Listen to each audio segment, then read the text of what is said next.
Grizzly kills 34-year-old truck driver on highway, April 4th, 2025.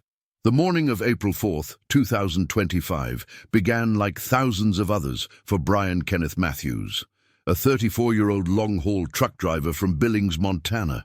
At 5:47 a.m. Mountain Time, his 18-wheeler's diesel engine roared to life in the parking lot of the Flying J Travel Center on King Avenue West, its exhaust pipes belching black smoke into the crisp, pre-dawn air. Brian had been driving professionally for 11 years, accumulating over 1.2 million miles without a single major incident. His pristine safety record was a source of pride that he mentioned frequently to his wife, Sarah Elizabeth Matthews, during their nightly phone calls. She would be expecting his call tonight around 9 o'clock, just as she had every night for the past 8 years of their marriage. Brian's rig was a 2022 Peterbilt 579 EPIQ, Biscayne blue with chrome accents, pulling a 53-foot utility dry van trailer loaded with 47,000 pounds of construction materials bound for Spokane, Washington. The manifest, secured in his logbook, detailed the cargo: steel rebar, concrete mixing equipment, and industrial-grade fasteners destined for the new shopping complex being built on the north side of Spokane.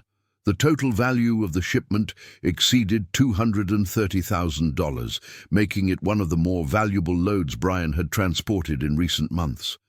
The weather forecast for Interstate 90 through Montana called for partly cloudy skies, with temperatures reaching 58 degrees Fahrenheit by afternoon. Light winds from the southwest at 8 to 12 miles per hour were expected, with visibility remaining excellent throughout the day. For a seasoned driver like Brian, these were ideal conditions for the 412-mile journey that would take him through some of the most beautiful and dangerous wilderness in North America. Brian's route would carry him west from Billings through Bozeman, then continue past Butte before crossing into Idaho near Lookout Pass. He had driven this particular stretch of highway literally hundreds of times over his career, but he never tired of the spectacular mountain vistas and pristine forests that lined the interstate.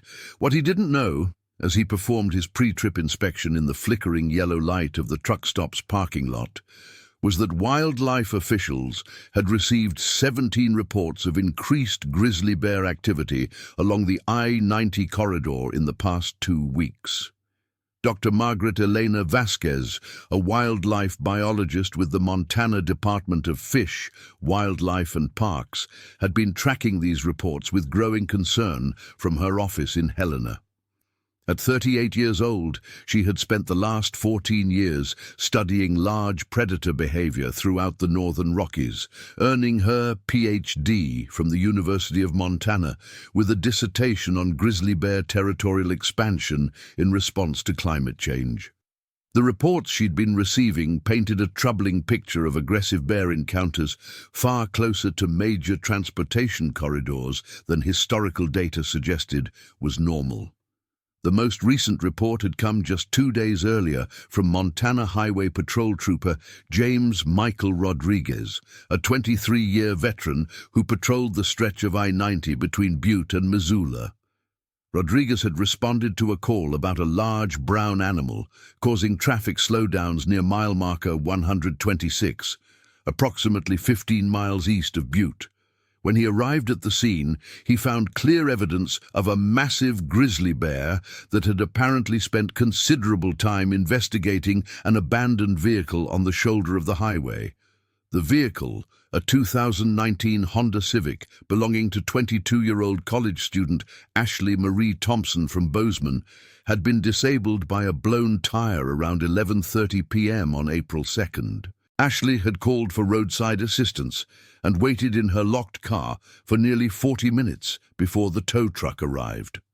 What she didn't report to authorities until the following day was that during her wait, an enormous bear had emerged from the tree line and spent almost 20 minutes circling her vehicle, occasionally rising up on its hind legs to peer through the windows. Ashley's description of the bear matched reports from 3 other incidents in the area. an adult male grizzly, estimated to weigh between 700 and 800 pounds, 100 and 800 pounds, with distinctive scarring across its face and a notched left ear. Dr. Vasquez had tentatively identified this individual as Bear GB47, a 21-year-old male that had been captured, collared, and relocated twice in the past 4 years due to increasingly bold behavior around human habitation. The morning of April 4th, as Brian Matthews completed his pre-trip inspection and prepared to depart Billings, Dr. Vasquez was reviewing overnight reports from the field. Her research indicated that GB47 had lost his GPS collar sometime in late February, making it impossible to track his movements electronically. The bear's behavioral pattern showed increasing aggression and territorial expansion, likely driven by the early spring thaw that had disrupted normal food sources and awakened bears from hibernation nearly 3 weeks ahead of schedule. At 6:15 a.m., Brian pulled his rig onto I-90 westbound, settling into the steady rhythm that had defined his professional life for over a decade. The truck's cab was his mobile office, equipped with a satellite radio, CB system, electronic logbook device, and hands-free communication setup that kept him connected to dispatch, other drivers, and his family. The interior featured custom leather seats, a premium sound system, and personal touches that made the space feel like home during the long days on the road. Photographs of Sarah were secured to the dashboard with magnetic clips, showing her at various stages of their relationship: their wedding day at the Little Chapel of Hearts in Billings, vacation pictures from Yellowstone National Park, and a recent portrait session they'd done for their 8th anniversary. Behind the driver's seat, a small refrigerator contained Sarah's homemade meals that she prepared for his longer trips: turkey sandwiches with her special mustard blend, homemade granola bars, and fresh fruit that reminded him of home. The CB radio crackled with the familiar chatter of other professional drivers sharing road conditions, weather updates, and the casual conversation that helped pass the miles. Brian's handle was Big Sky Blue, a reference to both Montana's nickname and the color of his truck. He was well known among the regular drivers who worked the I-90 corridor, respected for his professionalism and willingness to help fellow truckers with everything from mechanical problems to directions. "Big Sky Blue? You got your ears on?" The voice belonged to Robert Bobby Charles Henderson, a 51-year-old driver from Great Falls who hauled livestock throughout the Northwest. Bobby's handle was Cattle King, and he'd been driving professionally for 27 years without missing a single delivery deadline. "Go ahead, Cattle King," Brian responded, adjusting his headset as he merged into the sparse morning traffic. "Heard there's been some wildlife activity up around Butte yesterday. DOT had to close the westbound lanes for about an hour near mile marker 130. Something about a bear that wouldn't clear the roadway." "Copy that, Cattle King. I'll keep my eyes open. Thanks for the heads up. Stay safe out there, Blue. Catch you on the flip side." The conversation reminded Brian of the increasing wildlife encounters that had become more common in recent years. Climate change and urban expansion had pushed large predators into areas where human-wildlife conflicts were inevitable. Just last summer, a black bear had broken into a tourist's RV at a campground near Glacier National Park, causing thousands of dollars in damage and forcing the evacuation of the entire campground for 3 days. As Brian's truck climbed through the rolling hills between Billings and Bozeman, the landscape gradually transformed from high prairie to forested mountains. The early morning sun painted the snow-capped peaks in brilliant shades of gold and pink, a sight that never failed to remind him why he loved driving through Montana. The state's rugged beauty was both inspiring and humbling, a constant reminder of nature's raw power and unpredictability. By 8:30 a.m., Brian was passing through Bozeman, the university town bustling with early morning commuters and college students heading to class. Montana State University's campus sprawled across the valley floor, its red brick buildings and modern facilities representing one of the state's largest concentrations of population. The contrast between the urban environment and the wild country he would soon enter was stark and significant. Dr. Amanda Christine Foster, a professor of wildlife ecology at MSU, was beginning her 9 a.m. lecture on predator-prey dynamics when her phone buzzed with an urgent text message from Dr. Vasquez. The message contained GPS coordinates and a brief note. Possible GB-47 sighting near I-90. Need immediate response team mobilized. Dr. Foster had been collaborating with Dr. Vasquez on grizzly bear research for the past 6 years, focusing on the intersection between bear behavior and human transportation infrastructure. Their joint study, funded by both the National Science Foundation and the Montana Department of Transportation, aimed to develop better predictive models for wildlife vehicle conflicts along major highways. At 35 years old, Dr. Foster had already published 23 peer-reviewed papers on large carnivore ecology, establishing herself as one of the leading experts on grizzly bear behavior in the Northern Rockies. Her research team included graduate students from across the country, drawn to MSU by the unparalleled opportunities to study large predators in their natural habitat. The text message triggered a well-rehearsed response protocol. Dr. Foster immediately contacted her graduate assistant, Maria Isabel Santos, a 26-year-old doctoral candidate whose dissertation focused on the impact of highway noise on bear territorial behavior. Within minutes, Maria was preparing the department's mobile research unit, a specially modified Ford F-350 equipped with radio telemetry equipment, wildlife cameras, and emergency medical supplies. Meanwhile, Brian's truck continued west through the spectacular Paradise Valley, following the Yellowstone River as it cut through some of the most pristine wilderness remaining in the lower 48 states. The valley's name was well-deserved. Its sweeping grasslands and towering mountain peaks had inspired countless artists, photographers, and writers over the decades. What many visitors didn't realize was that this same beauty concealed one of the highest concentrations of large predators in North America. The Yellowstone ecosystem, which extended far beyond the boundaries of the national park itself, supported approximately 750 grizzly bears, along with thousands of black bears, mountain lions, wolves, and other large carnivores. The I-90 corridor cut directly through critical wildlife habitat, creating a dangerous intersection between human transportation needs and animal movement patterns. At 10:15 a.m., Brian pulled into the rest area near Big Timber to conduct his mandatory break and inspection. Federal regulations required professional drivers to take a 30-minute break within the first 8 hours of their shift, and Brian was meticulous about compliance with all Department of Transportation rules.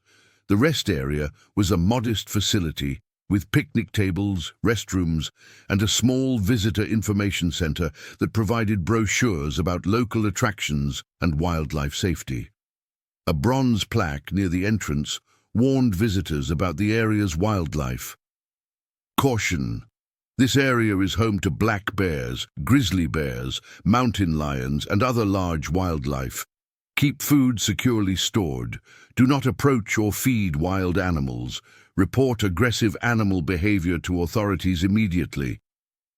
Brian had read similar warnings thousands of times throughout his career, but they had become background noise, as commonplace and unremarkable as speed limit signs or bridge weight restrictions.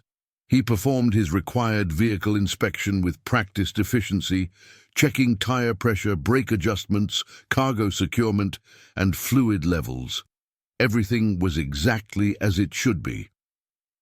During his break, Brian called Sarah, as he typically did during longer trips. She was at her job as a nursing supervisor at Billings Clinic, one of the region's largest medical facilities. At 31 years old, Sarah had been working in healthcare for 9 years, specializing in emergency medicine and trauma care. Her experience with critical injuries would prove tragically relevant in ways she couldn't possibly imagine. "Hey, honey!" Sarah's voice was warm, despite the clinical background noise of the hospital. "How's the road treating you today?" "Beautiful drive so far. Just stopped near Big Timber for my break. Should be in Spokane by early evening if traffic stays light. Weather looks good for the next few days. Drive safe, and remember to call me tonight. Always do. Love you, Sarah. Love you too, Brian. See you Sunday." The conversation lasted less than 5 minutes, a routine check-in that had become as natural as breathing during their 8 years of marriage. Neither of them mentioned the recent news reports about increased bear activity, though Sarah had read about several incidents in the Billings Gazette the previous week. As a medical professional, she was acutely aware of the severe injuries that large animal attacks could inflict, but like most people, she considered such events to be extremely rare statistical outliers. At 10:45 a.m., Brian pulled back onto I-90, continuing his journey through increasingly mountainous terrain. The highway climbed steadily toward the Continental Divide, passing through forests of lodgepole pine, Douglas fir, and Engelmann spruce. Snow-covered peaks dominated the horizon in every direction, their pristine beauty masking the harsh realities of survival in one of North America's most unforgiving environments. The traffic was light, consisting mainly of commercial vehicles like Brian's truck, a few passenger cars, and the occasional recreational vehicle loaded with outdoor gear. April was still considered shoulder season for tourism in this part of Montana, with most visitors waiting for warmer weather before attempting camping or hiking trips in the high country. At mile marker 241, just east of Butte, Brian encountered the first sign of unusual activity. A Montana Highway Patrol vehicle was parked on the shoulder with its emergency lights activated, and Trooper Rodriguez was examining what appeared to be scattered debris across both westbound lanes. Brian slowed his truck and activated his CB radio to inquire about road conditions ahead. "Montana DOT, this is Big Sky Blue approaching mile marker 241 westbound. What's the situation ahead?" "Big Sky Blue, this is Trooper Rodriguez, Montana Highway Patrol. We've got some debris cleanup in progress. You'll need to move to the left lane and reduce speed to 45 miles per hour through the work zone." "Copy that, Trooper. Any word on what caused the debris?" There was a pause before Rodriguez responded. "Appears to be wildlife related. We'll have it cleared shortly." What Trooper Rodriguez didn't mention over the radio was that the debris consisted of torn plastic bags, scattered garbage, and the remains of what appeared to be a cooler that had been completely destroyed by powerful claws and teeth. The pattern of damage was consistent with a large bear that had thoroughly investigated the contents of someone's improperly secured camping gear. More concerning was the discovery of several large paw prints in the soft shoulder of the highway, clearly visible in the mud, left by the previous night's light rain. The prints measured nearly 12 inches long and 8 inches wide, with distinctive claw marks extending an additional 4 inches beyond the toe pads. Based on his training and experience, Rodriguez estimated the animal's weight at 700 to 800 pounds, placing it among the largest grizzly bears in the region. Dr. Vasquez received Rodriguez's report at 11:20 a.m. and immediately dispatched her field team to the location.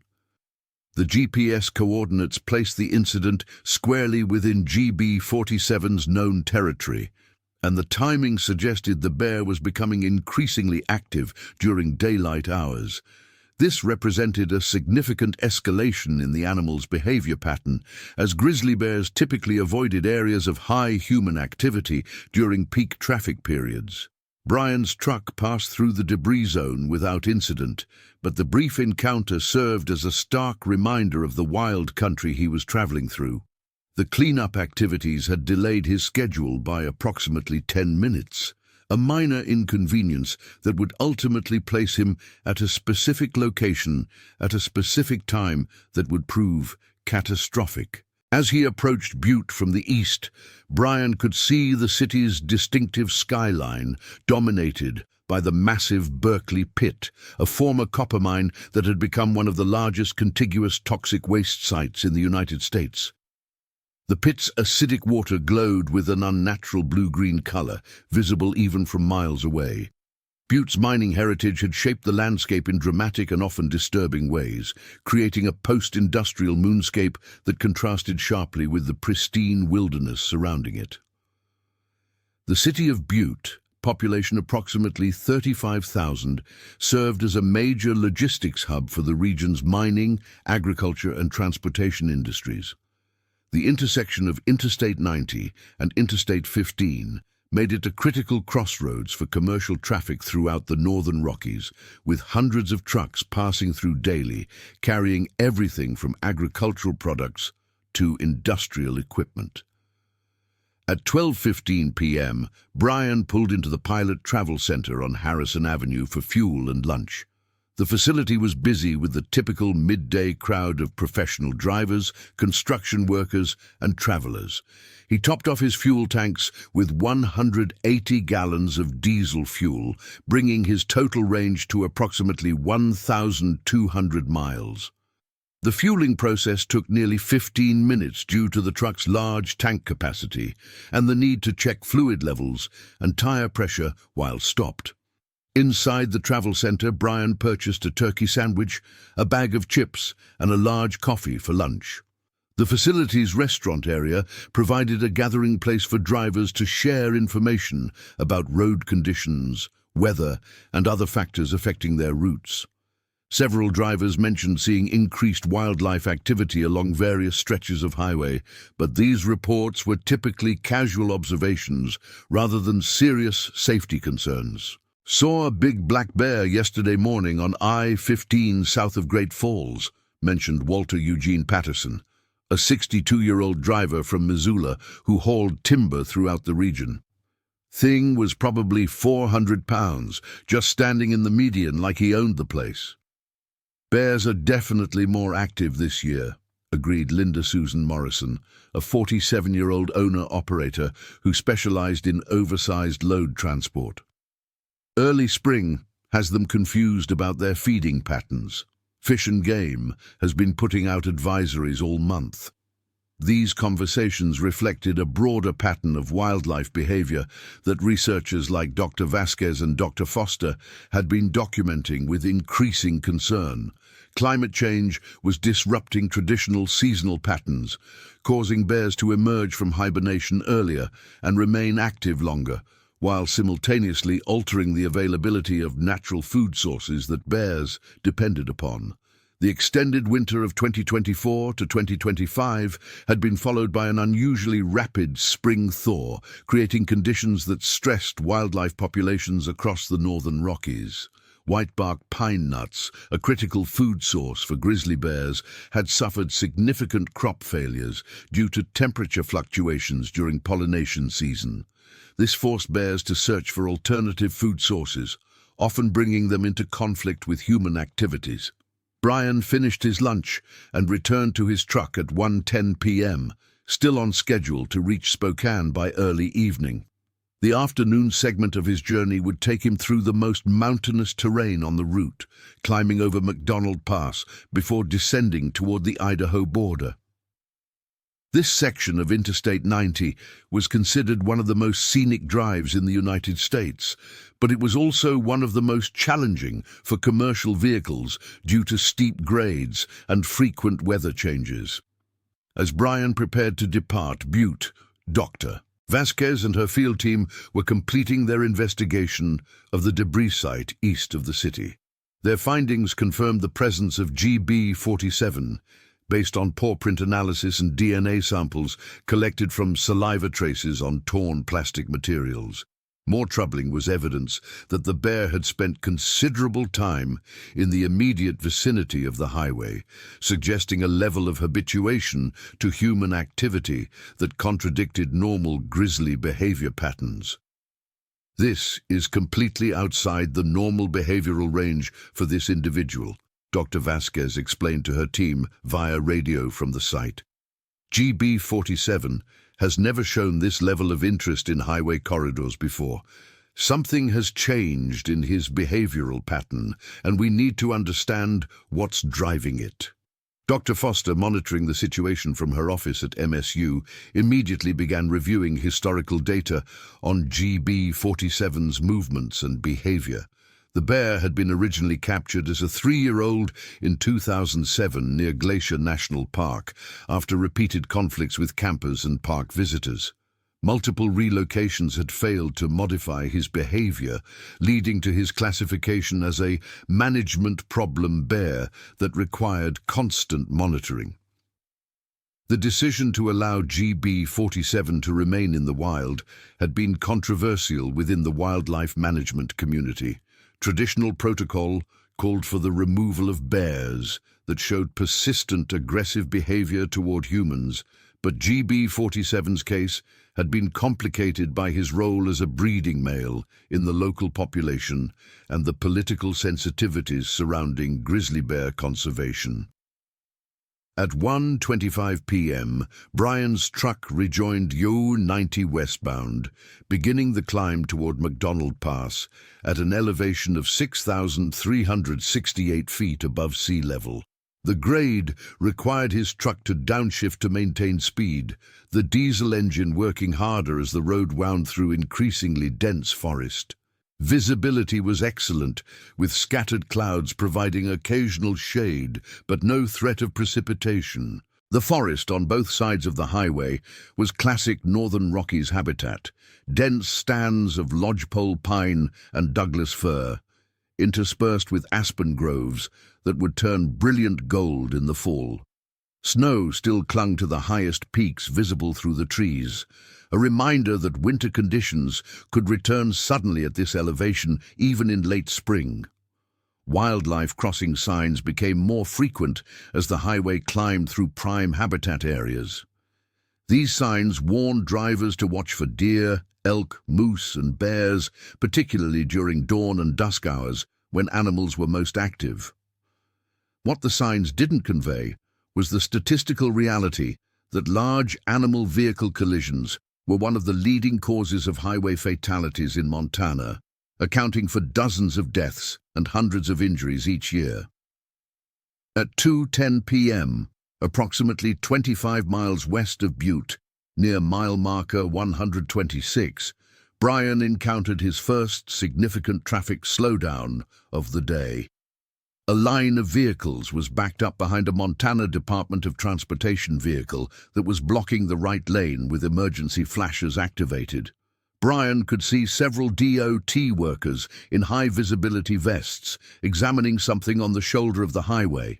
The traffic delay lasted approximately 12 minutes, during which Brian monitored his CB radio for information about the cause. The reports he heard were fragmentary and confusing, mentions of animal activity, roadway inspection, and potential hazard assessment.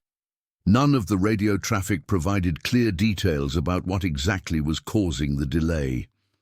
What Brian couldn't see from his position in the traffic queue was that DOT crews were investigating fresh bear tracks that crossed the highway multiple times in both directions.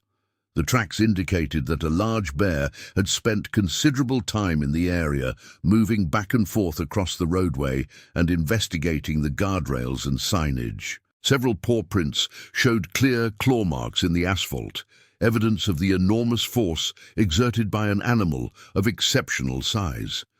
DOT Supervisor Kenneth James Walsh, a 34-year-old engineer with 12 years of experience maintaining Montana highways, had never seen bear tracks so clearly defined in pavement before.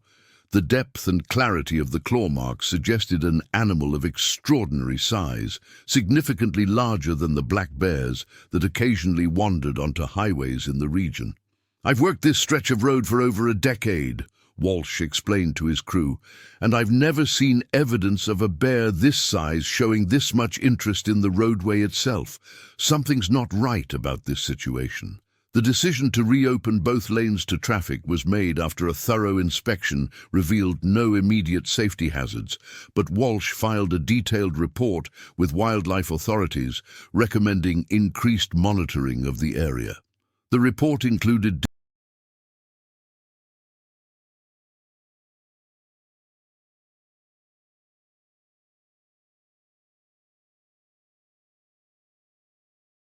digital photographs of the tracks, GPS coordinates, and a recommendation for electronic warning signs that could alert drivers to increased wildlife activity. When traffic resumed normal flow at 2:22 p.m., Brian's truck passed directly over several of the bear tracks without his knowledge. The delay had put him approximately 15 minutes behind his planned schedule, a minor inconvenience that would prove to have profound consequences for the timing of subsequent events.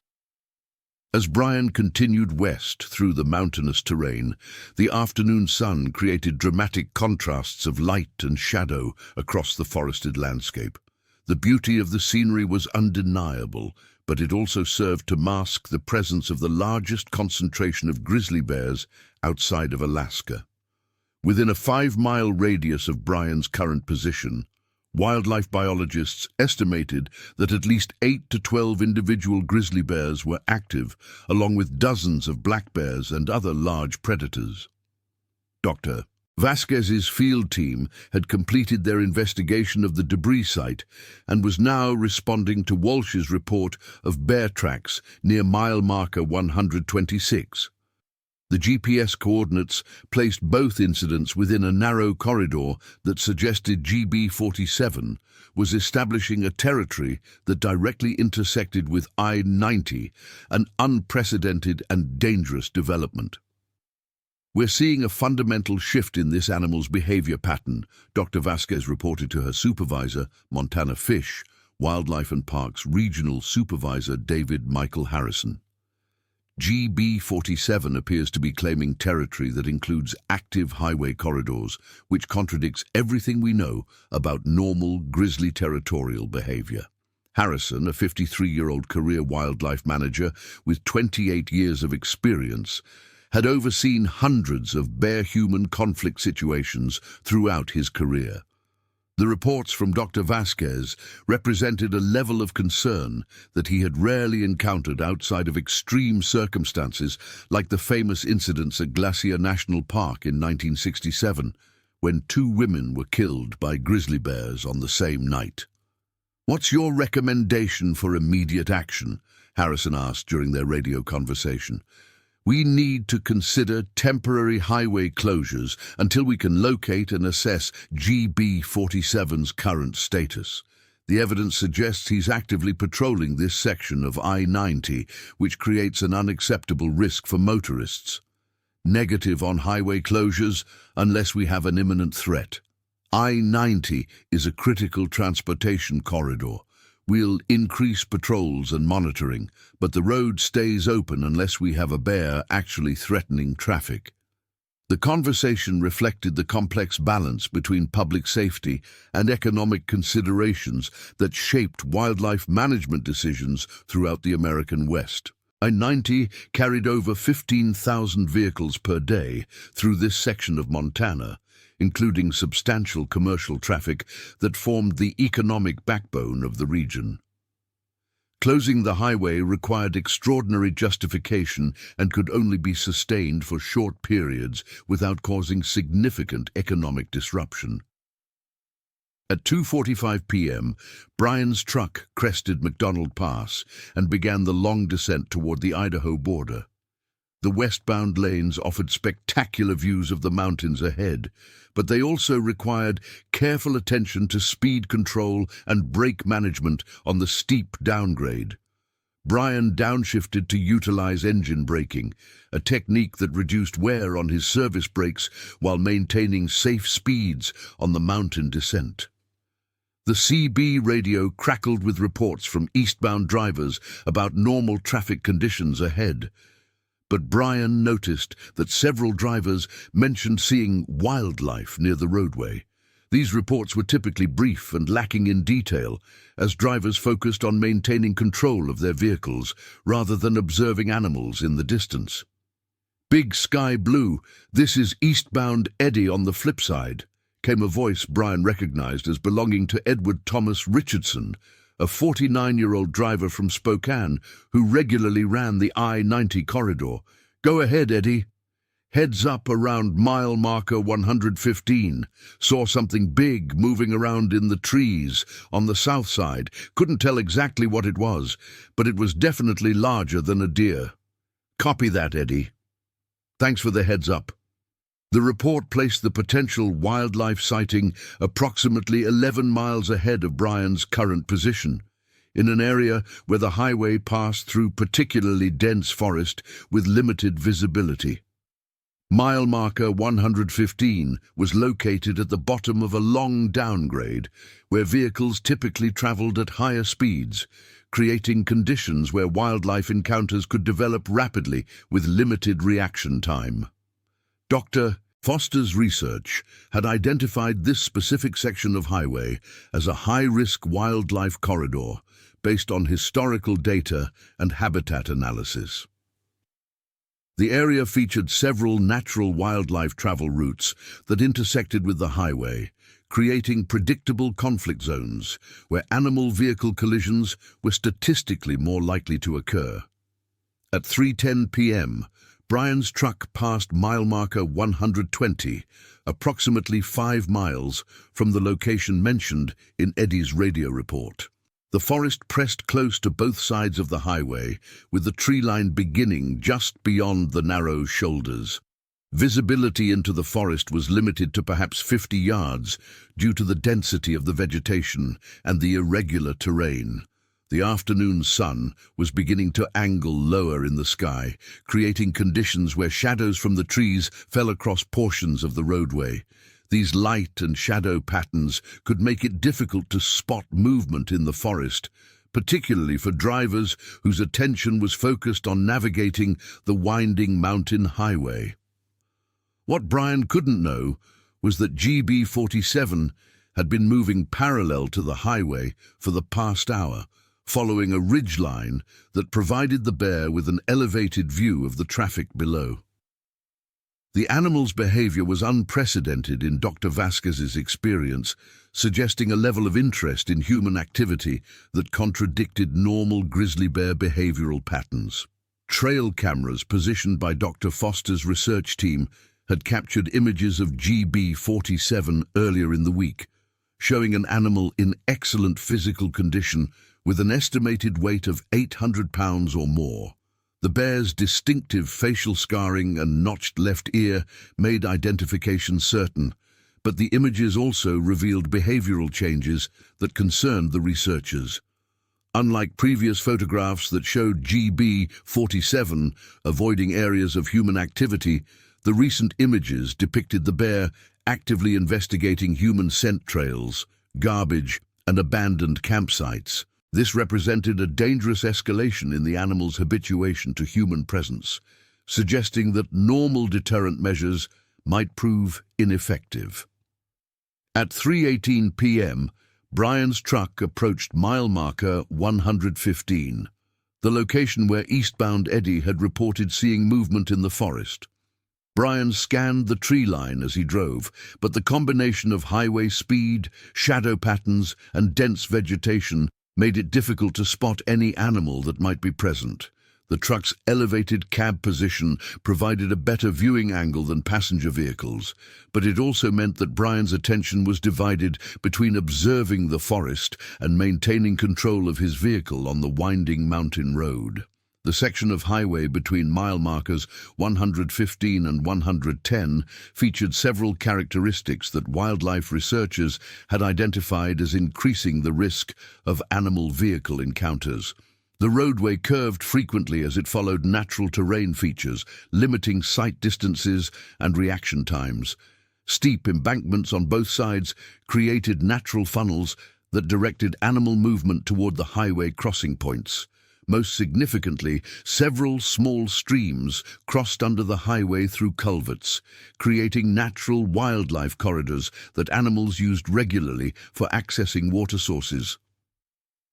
Brian's truck reached mile marker 113 at 3:22 p.m., traveling at 65 miles per hour in compliance with posted speed limits for commercial vehicles.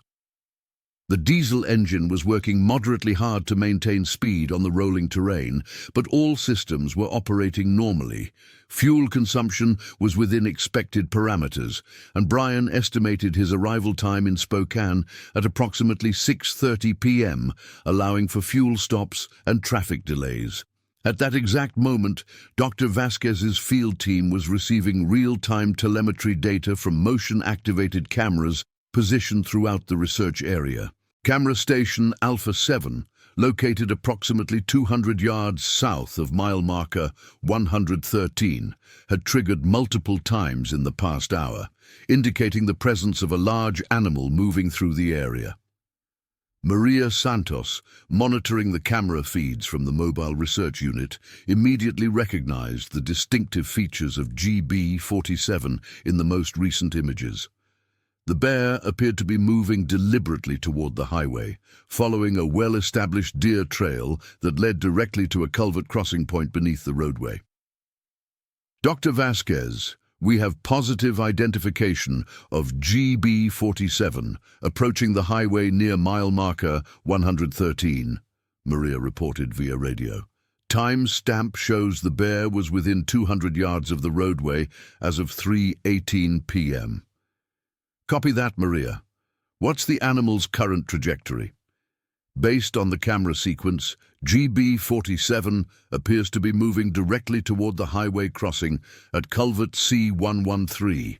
Estimated time to roadway contact is less than 10 minutes. The news triggered immediate emergency protocols that Dr. Vasquez had developed for exactly this type of situation. She immediately contacted Montana Highway Patrol Dispatch to request emergency response units, while simultaneously attempting to reach DOT supervisors who could implement temporary traffic control measures. However, the communication and response process required coordination between multiple agencies, each with their own protocols and command structures. Even under the best circumstances, mobilizing an effective response to a wildlife threat on a major highway required a minimum of 15 to 20 minutes from initial notification to deployment of personnel and equipment.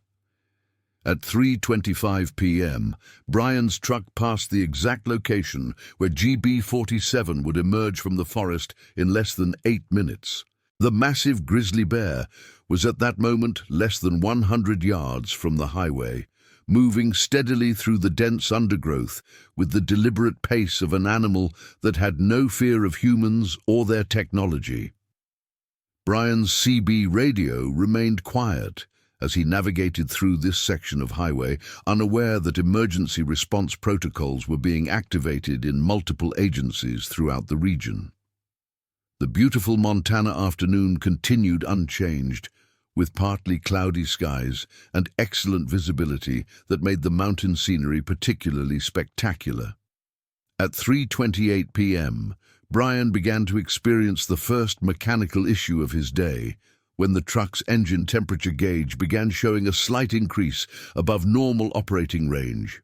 The change was subtle, within acceptable parameters for mountain driving, but Brian's experience made him immediately aware of the deviation.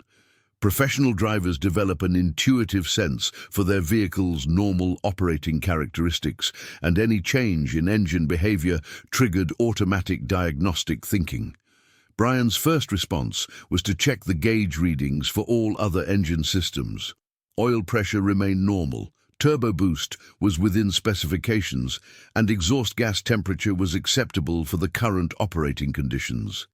The slight temperature increase could be attributed to the mountain driving conditions, but prudent practice called for monitoring the situation closely and being prepared to pull over if the reading continued to rise. The truck's engine cooling system was designed to handle extreme operating conditions, including mountain grades, heavy loads, and high ambient temperatures. However, even the most robust systems could develop problems, and a cooling system failure while pulling a heavy load through mountain terrain could result in catastrophic engine damage, costing tens of thousands of dollars to repair. At 3:31 p.m., the engine temperature gauge showed another slight increase, moving into the upper range of acceptable operating temperatures, but not yet reaching alarm levels. Brian made the decision to begin looking for a safe location to pull over and inspect the cooling system, following standard operating procedures for any suspected mechanical issue. The timing of this mechanical concern would prove to be tragically significant, as it caused Brian to reduce his speed slightly and begin scanning the roadside for suitable places to pull over safely. This change in driving behavior placed him in exactly the wrong location at exactly the wrong time for the encounter that was about to unfold. At 3:33 p.m., GB47 emerged from the forest approximately 50 yards ahead of Brian's truck, stepping directly onto the shoulder of the westbound lanes of Interstate 90, near mile marker 112.5. The massive grizzly bear stood motionless for several seconds, apparently assessing the traffic situation with an intelligence and deliberation that would have surprised anyone who witnessed it. Brian spotted the bear immediately, his attention heightened by the mechanical concerns that had caused him to reduce speed and increase his vigilance. The animal was enormous, significantly larger than any bear Brian had ever seen in his 11 years of driving through bear country. The grizzly's distinctive brown fur showed the characteristic silver-tipped guard hairs that gave the species its common name, and its massive shoulder hump was clearly visible even from a distance of several hundred feet. Brian's first response was to slow his truck further and activate his emergency flashes to warn following traffic. The bear appeared calm and showed no immediate aggressive behavior, but its presence on the highway shoulder created an obvious safety hazard for all vehicles in the area. Brian reached for his CB radio to broadcast a warning to other drivers, while simultaneously scanning for a safe place to pull over and wait for the animal to leave the roadway. Attention westbound traffic near mile marker 112. This is Big Sky Blue. Large grizzly bear on the shoulder of the roadway. Reduce speed and use extreme caution. Animal appears calm but is blocking the right shoulder. The CB broadcast immediately triggered responses from other drivers in the area, including several who were already aware of the bear's presence. The animal had apparently been visible from the eastbound lanes for several minutes before Brian's arrival, and eastbound drivers had been attempting to contact westbound traffic without success due to the limitations of CB radio range in mountainous terrain. GB47 remained motionless on the shoulder for approximately 45 seconds, during which time Brian was able to reduce his truck's speed to approximately 35 miles per hour while maintaining control on the downgrade. The bear's behavior appeared to be investigative rather than aggressive, suggesting that it might move away from the highway without creating a dangerous situation. However, at 3:34 p.m., the bear's behavior changed dramatically. Instead of retreating into the forest, as would be typical for most wildlife encountering highway traffic, GB47 began moving deliberately toward the center of the roadway. The animal's movement was purposeful and unhurried, showing none of the typical fear response that characterized normal wildlife behavior around vehicles. Brian's options for avoiding the bear were severely limited by the highway's design and the presence of other traffic. The left lane was occupied by a passenger vehicle that had also spotted the bear and was attempting to pass safely. The shoulder areas on both sides of the highway featured steep embankments and guardrails that made emergency maneuvers impossible for a large commercial vehicle. As GB47 continued moving toward the center of the highway, Brian made the decision to bring his truck to a complete stop rather than attempting to pass the animal at close range. This decision reflected both his training in defensive driving techniques and his recognition that provoking an aggressive response from such a large predator could have catastrophic consequences. The truck's air brakes engaged with the characteristic hissing sound of compressed air being released, and the massive vehicle began decelerating rapidly despite its significant momentum. The trailer's electronic braking system synchronized with the tractor's brakes to provide maximum stopping power while maintaining stability on the downgrade. At 3:34:30 p.m., Brian's truck came to a complete stop approximately 60 feet from the bear, which had positioned itself directly in the center of the westbound lanes. The animal showed no fear of the massive vehicle, instead appearing to study the truck with what could only be described as curiosity and intelligence. GB-47's head movements were deliberate and purposeful, suggesting that it was actively evaluating the situation rather than simply reacting to the presence of humans. Brian activated his hazard flashes and reached for his cell phone to call 911, recognizing that the situation had developed beyond what could be resolved by normal traffic management. The bear's behavior was outside the normal range of wildlife encounters, and professional intervention would be required to ensure the safety of all motorists in the area.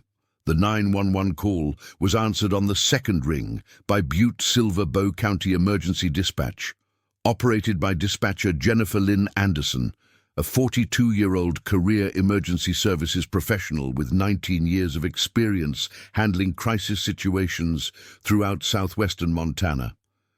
Butte Silver Bow 911, what is your emergency? This is Brian Matthews. I'm a commercial truck driver on westbound I-90 near mile marker 112. There's a large grizzly bear blocking the highway, and it's not moving away from traffic. We need wildlife authorities and probably highway patrol.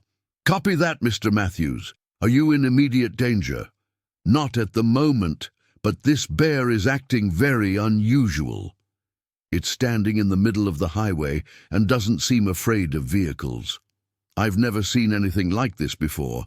Dispatcher Anderson immediately initiated protocols for wildlife-related highway emergencies, simultaneously contacting Montana Highway Patrol, Montana Department of Transportation, and Fish, Wildlife and Parks. The multi-agency response reflected the complexity of managing wildlife conflicts on major transportation corridors, where public safety concerns had to be balanced against wildlife conservation goals. While Brian was on the phone with 911, GB-47 began moving again, this time directly toward his truck. The bear's approach was slow and deliberate, without the aggressive charging behavior that would typically characterize a predatory attack. Instead, the animal seemed to be investigating the vehicle with the same methodical curiosity it had shown throughout the encounter. The truck's diesel engine continued idling, creating vibrations and noise that should have deterred any normal wildlife. However, GB-47 showed no response to these stimuli, continuing its approach until it was within 20 feet of the truck's front bumper. At this distance, Brian could clearly see the bear's facial scarring and the distinctive notch in its left ear that made identification certain. What Brian couldn't know was that he was experiencing the first documented case of a wild grizzly bear actively investigating a commercial vehicle on a major highway. Dr. Vasquez and Dr. Foster had theorized about such behavior based on increasing reports of bear-human interactions, but no researcher had ever observed such bold behavior in an uncontrolled environment. At 3:36 p.m., GB-47 reached the front of Brian's truck and began investigating the vehicle with its sensitive nose, apparently analyzing the complex mixture of scents associated with diesel fuel, rubber tires, metal, and human presence. The bear's investigation was thorough and systematic, moving around the front bumper and examining various components of the truck's exterior. Brian remained in his cab, following emergency protocols that called for staying inside vehicles during wildlife encounters. The truck's cab was approximately 10 feet above ground level, providing some protection from ground-based threats, but the vehicle's windows and doors were designed for normal transportation use rather than defense against large predators. The Bear's investigation continued for approximately 90 seconds, during which time Brian maintained constant communication with 911 dispatch, while other drivers in the area reported the situation via CB radio. The coordination of emergency response was complicated by the remote location and the need to position responding units safely without creating additional hazards or provoking the Bear into aggressive behavior. At 3:37:30 p.m., GB-47's behavior escalated dramatically. The Bear reared up on its hind legs, bringing its full height to approximately 9 feet, and placed its front paws on the truck's front bumper. The impact of 800 pounds of Bear making contact with the vehicle was immediately noticeable, causing the entire truck to rock slightly on its suspension system. Brian felt the truck's movement and immediately understood that the situation had become critically dangerous. A grizzly bear in direct physical contact with his vehicle represented a threat level that exceeded all of his training and experience. The animal's size and strength were sufficient to cause serious damage to the truck's exterior components, and its proximity to the cab created the possibility of a direct attack on the vehicle's occupant. 911, the Bear is now physically touching my truck, Brian reported, his voice remaining remarkably calm despite the extraordinary circumstances. It's standing up against the front bumper. I need immediate assistance. Copy that, Mr. Matthews. Units are en route to your location. Stay in your vehicle and do not attempt to exit or make any loud noises that might provoke the animal. The dispatcher's advice reflected standard protocols for wildlife encounters, but the situation developing on I-90 was far outside the normal parameters of such encounters. GB-47's behavior suggested a level of boldness and curiosity about human technology that had never been documented in wild grizzly bears, creating a unique and unpredictable threat scenario. While maintaining his position on the truck's front bumper, GB-47 began investigating the vehicle's headlights, grille and hood with both its nose and paws. The bear's claws, each approximately 4 inches long and designed for digging and climbing, scratched against the truck's metal and plastic surfaces, creating gouges and scrapes that would later serve as physical evidence of the encounter. The sound of the bear's claws against metal was clearly audible inside the truck's cab, a sharp, scratching noise that reminded Brian of fingernails on a chalkboard, but magnified many times in volume and intensity. The psychological impact of hearing a large predator attempting to access his vehicle was profound, triggering stress responses that Brian struggled to control while maintaining communication with emergency dispatchers. At 3:39 p.m., GB-47 dropped back to all 4 feet and began moving along the driver's side of the truck, apparently investigating the fuel tanks and storage compartments located on that side of the vehicle. The bear's movement brought it directly adjacent to the driver's door, separated from Brian by approximately 12 feet of vertical distance, and the truck's exterior skin. Brian could hear the bear moving around below him, its heavy footsteps clearly audible even over the noise of the idling diesel engine. Occasionally, the sound of claws against metal indicated that the animal was continuing its physical investigation of the vehicle's exterior components. The truck's side mirrors provided Brian with limited visibility of the bear's activities, but the confined viewing angles made it difficult to track the animal's exact position and behavior. The psychological pressure of being trapped inside a vehicle, while a large predator investigated the exterior, was unlike anything Brian had experienced in his civilian or professional life. His military training during his brief army service in 2010 to 2012 had included some exposure to high-stress situations, but nothing comparable to being stalked by an 800-pound grizzly bear while isolated on a mountain highway. Dr. Vasquez's emergency response team reached the vicinity of mile marker 112 at 3:41 p.m., but they were forced to position their vehicles at a safe distance to avoid interfering with the ongoing situation. Standard protocols called for allowing wildlife encounters to resolve naturally whenever possible, with human intervention reserved for situations where immediate threats to human life were present. "We have visual contact with the situation," Dr. Vasquez reported to the joint command post that had been established to coordinate the emergency response. GB-47 is actively investigating a commercial vehicle with the operator trapped inside. The animal's behavior is unprecedented in our experience. Wildlife management protocols for such situations were limited and controversial.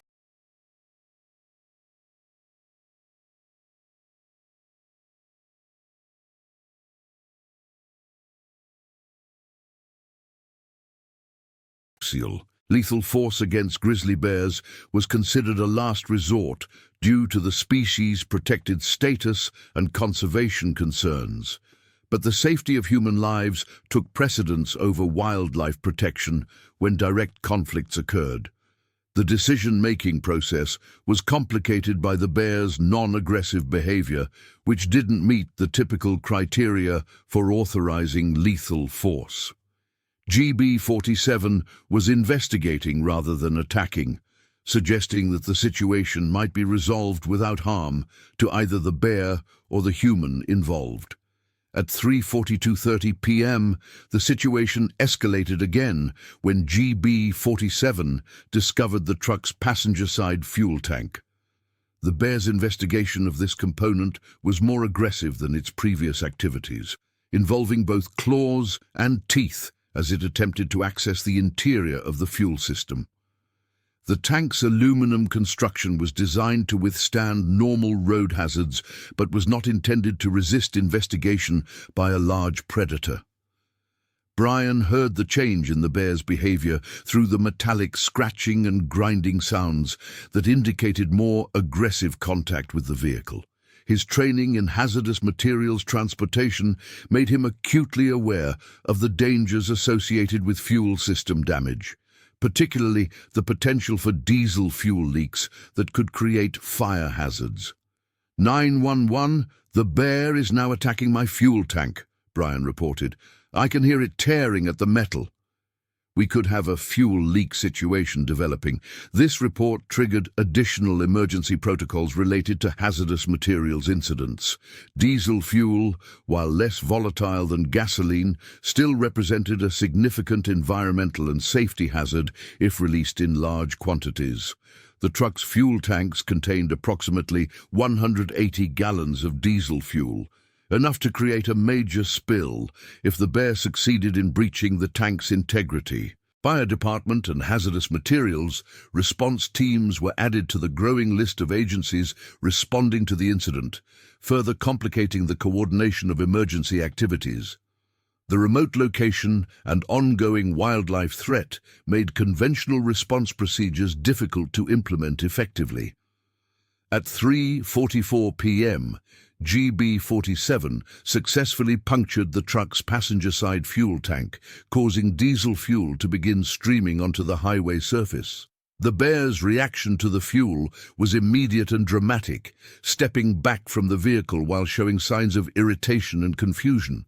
The strong chemical odor of diesel fuel appeared to overwhelm the bear's sensitive olfactory system, causing it to shake its head vigorously and paw at its nose. Brian could smell diesel fuel inside the cab and immediately recognized the implications of a fuel leak in the presence of hot engine components and electrical systems. He shut down the truck's engine to reduce ignition sources while maintaining communication with emergency dispatchers about the developing hazardous materials situation. "Engine is shut down, but I have a significant fuel leak," Brian reported. The bear seems to be backing away from the truck, but I don't know if it's going to leave the area. The diesel fuel leak created a new dynamic in the emergency response, as hazardous materials protocols required the establishment of evacuation zones and specialized cleanup procedures. The environmental impact of diesel fuel contaminating a pristine mountain ecosystem was significant, adding another layer of complexity to an already challenging situation. GB-47's reaction to the diesel fuel provided the first indication that the bear might voluntarily disengage from the encounter. The animal had moved approximately 30 feet away from the truck and was showing obvious signs of distress related to the chemical contamination of its nasal passages. Wildlife experts monitoring the situation hoped that this negative stimulus might be sufficient to drive the bear away from the highway corridor. However, at 3:46 p.m., after spending nearly 2 minutes at a distance from the truck, GB-47 began approaching the vehicle again. The bear's movement was more aggressive than its previous investigations, suggesting that the diesel fuel incident had increased rather than decreased its agitation level. Brian observed the bear's return approach through his mirrors and immediately recognized that the animal's behavior had changed significantly. The methodical curiosity of the earlier encounter had been replaced by what appeared to be frustration and possible aggression, indicated by the bear's posture and movement patterns.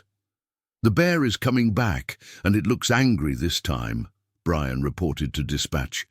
"I think the fuel leak made it mad instead of scaring it away." This development represented a critical escalation in the threat level, as an agitated grizzly bear posed a far greater danger than one that was simply curious. Wildlife experts monitoring the situation began discussing the possibility of intervention measures, including the use of non-lethal deterrence or, as a last resort, lethal force. At 3:47:30 p.m., GB-47 reached the driver's side of the truck and immediately began attempting to climb onto the vehicle's running boards and access the cab. The bear's claws found purchase on the truck's exterior surfaces, and its massive weight caused the entire vehicle to rock noticeably as it attempted to reach the driver's door. Brian could feel the truck moving under the bear's weight and realized that the animal was actively trying to access the cab. The driver's door was approximately 10 feet above ground level, but GB-47's size and climbing ability made it possible for the bear to reach the vehicle's entry points. 911, the bear is trying to get into my truck, Brian reported, his voice showing the first signs of stress as the situation reached a critical point. "It's climbing up the side of the cab." The emergency response reached a decision point where intervention became necessary to prevent potential loss of human life. Dr. Vasquez authorized the use of non-lethal deterrents, including bear spray and noise-making devices, in an attempt to drive GB-47 away from the truck without causing permanent harm to the animal. However, the response team's position at a safe distance from the encounter made immediate intervention difficult. Approaching close enough to use non-lethal deterrents would require personnel to enter the bear's immediate territory, creating additional risks for emergency responders. At 3:48:45 p.m., GB-47 succeeded in reaching the truck's running board on the driver's side, bringing the massive predator within 6 feet of Brian's position inside the cab. The bear's weight on the running board caused the truck to list noticeably to the left, and the sound of claws against metal became a constant scratching and scraping that filled the cab with noise. Brian could see the bear's massive bulk through the driver's side window, close enough to observe individual details of the animal's fur, scars, and facial features. The proximity of such a large predator triggered immediate and powerful stress responses, including elevated heart rate, tunnel vision, and difficulty with fine motor control. The truck's windows were made of safety glass, designed to withstand normal impacts, but they were not intended to resist attacks by large predators. GB-47 began investigating the window with both nose and paws, leaving saliva smears and claw marks on the glass surface, while searching for ways to access the interior of the cab. "I can see the bear right outside my window," Brian reported, his voice now clearly showing the strain of the prolonged encounter. "It's trying to get through the glass." The psychological impact of being trapped while a large predator attempted to access his location was overwhelming Brian's ability to maintain normal communication and decision-making processes. His military training provided some foundation for operating under stress, but the current situation exceeded anything he had experienced during his army service. At 3:50 p.m., the emergency response team made the decision to attempt a close approach using vehicles equipped with public address systems and emergency sirens. The goal was to create sufficient noise and commotion to drive GB-47 away from Brian's truck without causing harm to the bear or additional endangerment to human life. 2 Montana Highway Patrol vehicles began approaching the scene with emergency lights and sirens activated, while Dr. Vasquez's team prepared non-lethal deterrents for deployment if the noise failed to move the bear. The coordination of this response required precise timing to avoid creating confusion or additional hazards. GB-47's reaction to the approaching emergency vehicles was immediate, but not in the direction that responders had hoped. Instead of retreating from the increased human activity, the bear appeared to become more agitated and began attacking the truck's window with greater intensity. The safety glass began showing stress patterns under the impact of the bear's claws and the pressure from its massive weight against the door frame. Brian could see spiderweb cracks beginning to develop in the window, indicating that the glass was approaching its failure point. "The window is starting to crack," Brian reported. "I don't think it's going to hold much longer." This development triggered the authorization for lethal force as a last resort to prevent imminent loss of human life. Montana Fish, Wildlife and Parks personnel, armed with high-powered rifles, took positions to provide accurate fire if the bear succeeded in breaching the truck's cab. However, at 3:52:15 p.m., just as the situation reached its most critical point, GB-47 suddenly disengaged from the truck and began moving rapidly away from the highway.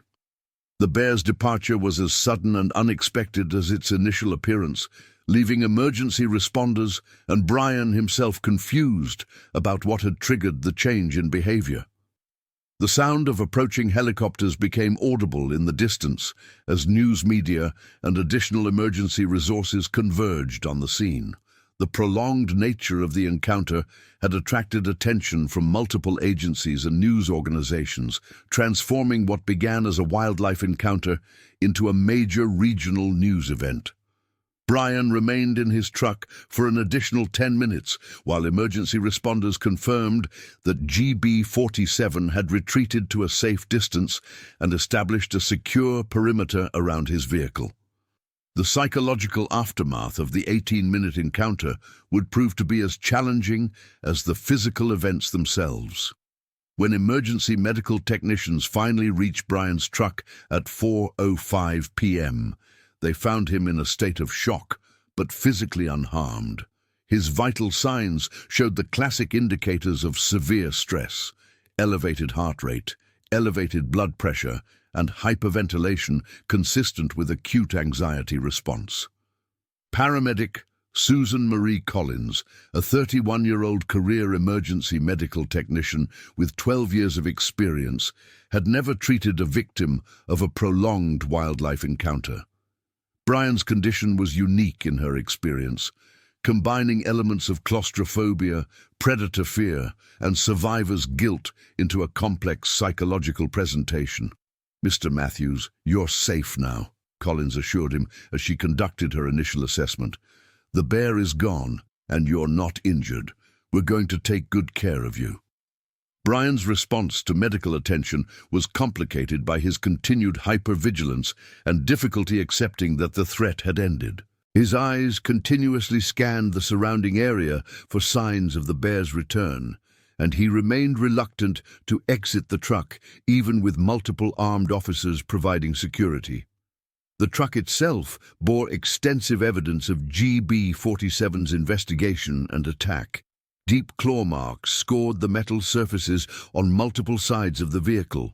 The passenger side fuel tank showed puncture wounds that had caused the diesel fuel leak, and the driver's side window displayed stress cracks from the bear's attempts to access the cab.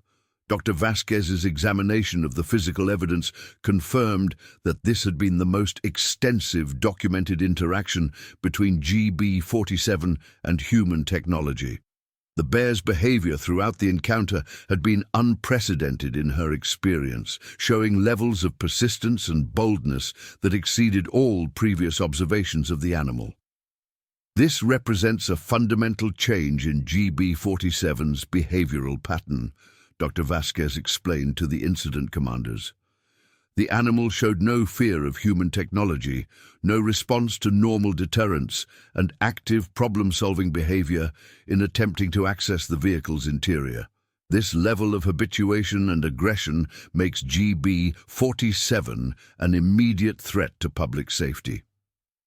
The decision was made to authorize lethal removal of GB-47 if the bear could be located and positively identified. The animal's behavior during the highway encounter had exceeded all acceptable risk thresholds for human-wildlife coexistence, making continued tolerance of the bear's presence impossible from a public safety standpoint. However, GB-47 had disappeared into the dense forest following the encounter, and tracking the animal in the rugged mountain terrain would require extensive time and resources. The bear's demonstrated intelligence and adaptability suggested that future encounters might be even more dangerous, as the animal had now learned that vehicles could be breached with sufficient persistence. Brian was transported to St. James Healthcare in Butte for evaluation and treatment of stress-related symptoms. The 43-mile ambulance ride provided time for initial psychological first aid and medical stabilization before he reached the hospital's emergency department. Dr. Robert Charles Martinez, the emergency department physician who evaluated Brian, had extensive experience treating trauma patients but had never encountered someone who had survived a prolonged predator encounter. Brian's psychological state showed classic symptoms of acute stress disorder, but the unusual nature of the triggering event made treatment protocols uncertain.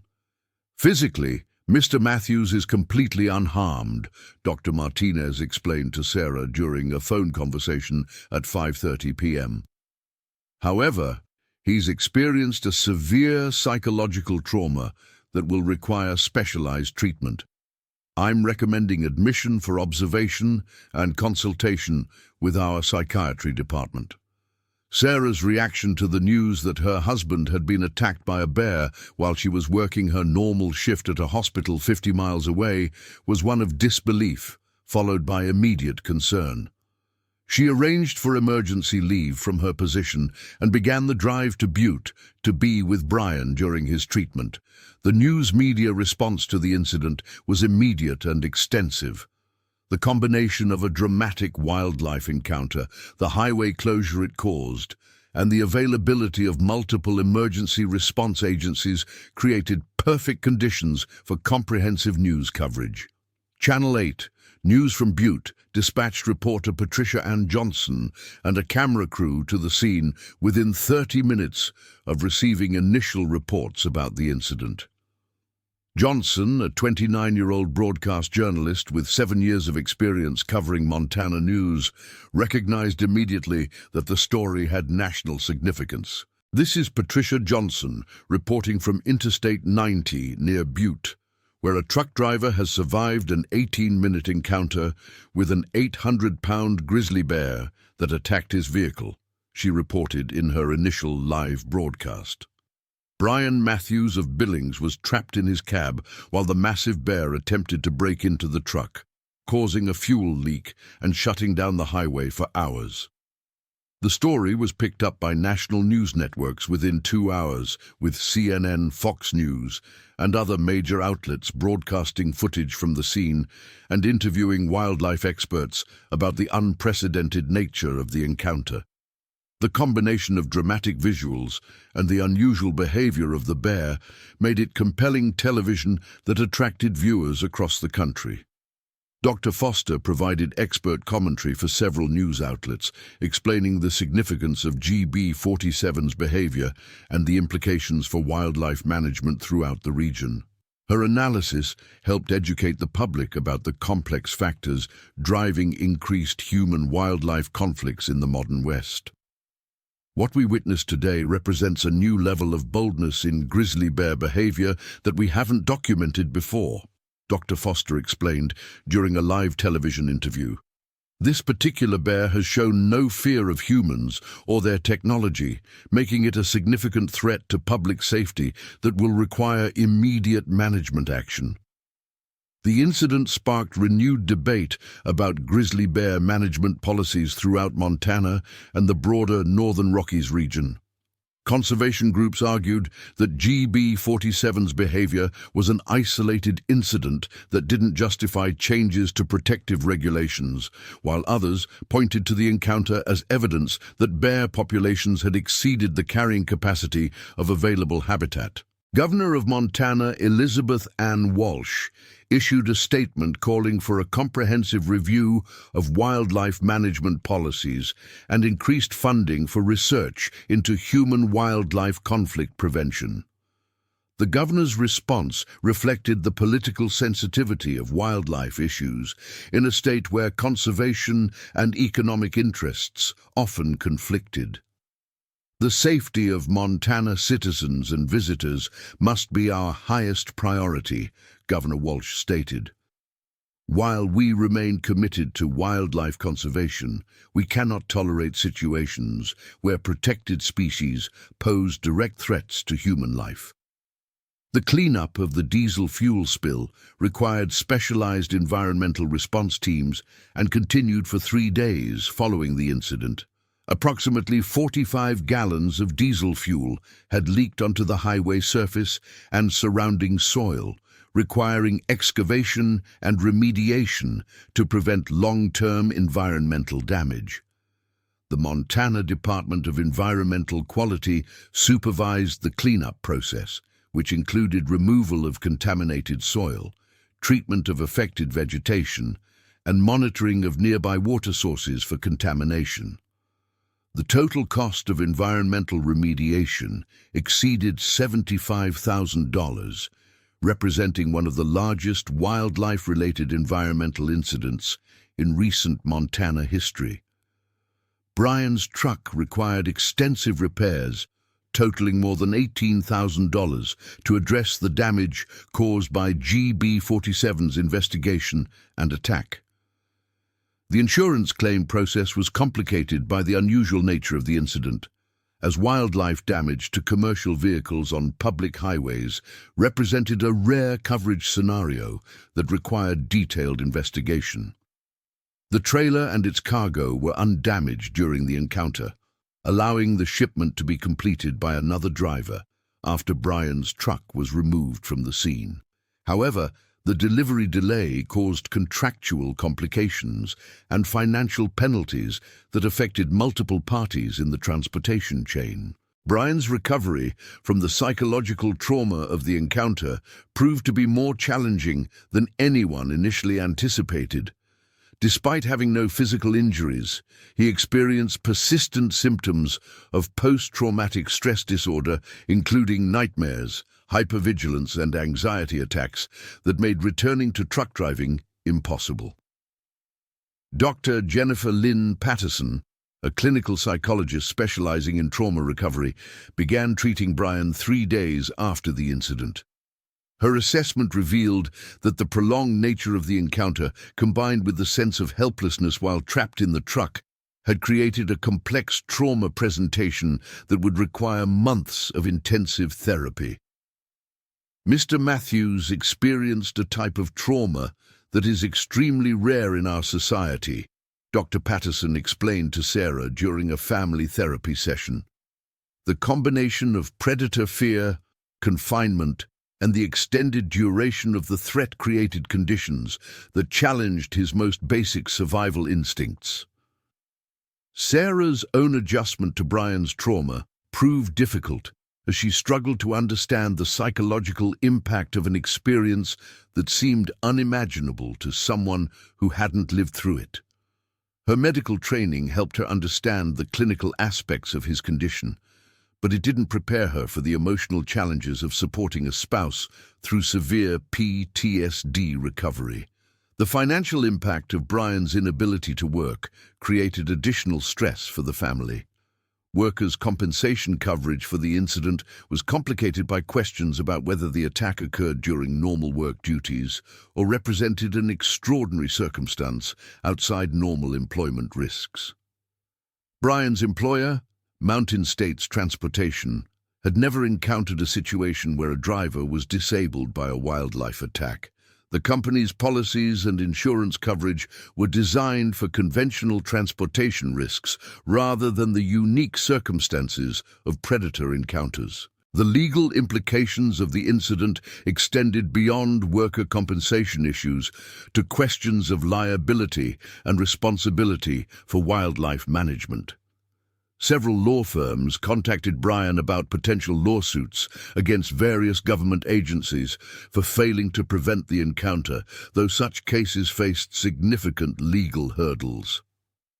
The search for GB-47 continued for 6 weeks following the highway incident, involving teams from multiple agencies and utilizing sophisticated tracking technology. Trail cameras, scent detection, and helicopter surveys failed to locate the bear, suggesting that it had either left the area or had learned to avoid human detection methods. Dr. Vasquez's analysis of the bear's behavior patterns indicated that GB-47 had demonstrated problem-solving abilities and adaptability that exceeded normal grizzly bear intelligence.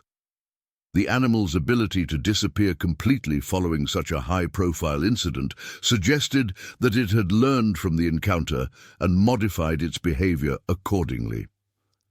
"We're dealing with an individual bear that has shown exceptional intelligence and adaptability," Dr. Vasquez reported to state wildlife officials. GB-47's ability to evade detection following the highway incident indicates that conventional tracking methods may be ineffective against this particular animal. The failure to locate GB-47 created ongoing public safety concerns throughout the region. The bear's demonstrated willingness to attack vehicles and its apparent lack of fear of humans made it a continuing threat to anyone who might encounter it in the future. Public reaction to the incident was intense and polarized, reflecting broader divisions about wildlife management and human safety in areas where large predators were present. Some residents called for more aggressive bear management policies, while others argued that humans needed to accept some level of risk when living in wildlife habitat. The Montana legislature held hearings on wildlife management policies in response to the incident, hearing testimony from wildlife biologists, public safety officials, and affected citizens. The debate reflected the complex balance between conservation goals and public safety that characterized wildlife policy throughout the American West. Representative Michael James Thompson of Bozeman introduced legislation that would mandate more aggressive management of problem bears and increase funding for wildlife control programs. The bill faced opposition from conservation groups who argued that lethal management of bears should remain a last resort. The attack on Mr. Matthews represents a fundamental failure of our current wildlife management system, Representative Thompson argued during legislative hearings. We cannot allow protected species to pose direct threats to human life while we debate the finer points of conservation policy. Environmental groups countered that isolated incidents should not drive policy changes that could undermine decades of conservation progress. They pointed out that bear attacks remained statistically rare events that should not overshadow the broader success of grizzly bear recovery programs. Brian's story became a focal point for these broader policy debates, with both sides using his experience to support their arguments about appropriate wildlife management approaches. The attention was unwelcome for Brian and Sarah, who preferred to focus on recovery rather than political advocacy. 6 months after the incident, Brian had made significant progress in his psychological recovery, but remained unable to return to truck driving. The sight of large vehicles or the sound of diesel engines continued to trigger anxiety responses that made commercial driving impossible. Dr. Patterson's treatment had helped Brian develop coping strategies for managing his PTSD symptoms, but the trauma had fundamentally altered his relationship with the career that had defined his adult life.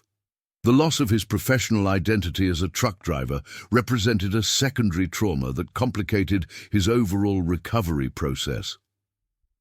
Sarah returned to her nursing career, but found that her own experience as a trauma spouse had changed her perspective on patient care and family dynamics.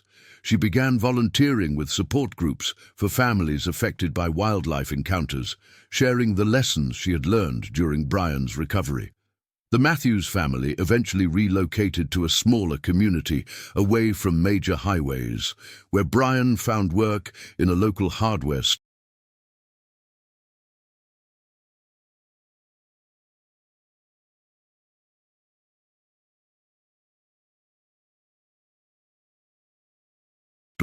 that allowed him to avoid the triggers associated with commercial transportation. The change represented a significant reduction in income and lifestyle, but it provided the stability necessary for continued psychological healing. 1 year after the encounter, GB47 remained at large, despite ongoing efforts to locate and capture the animal.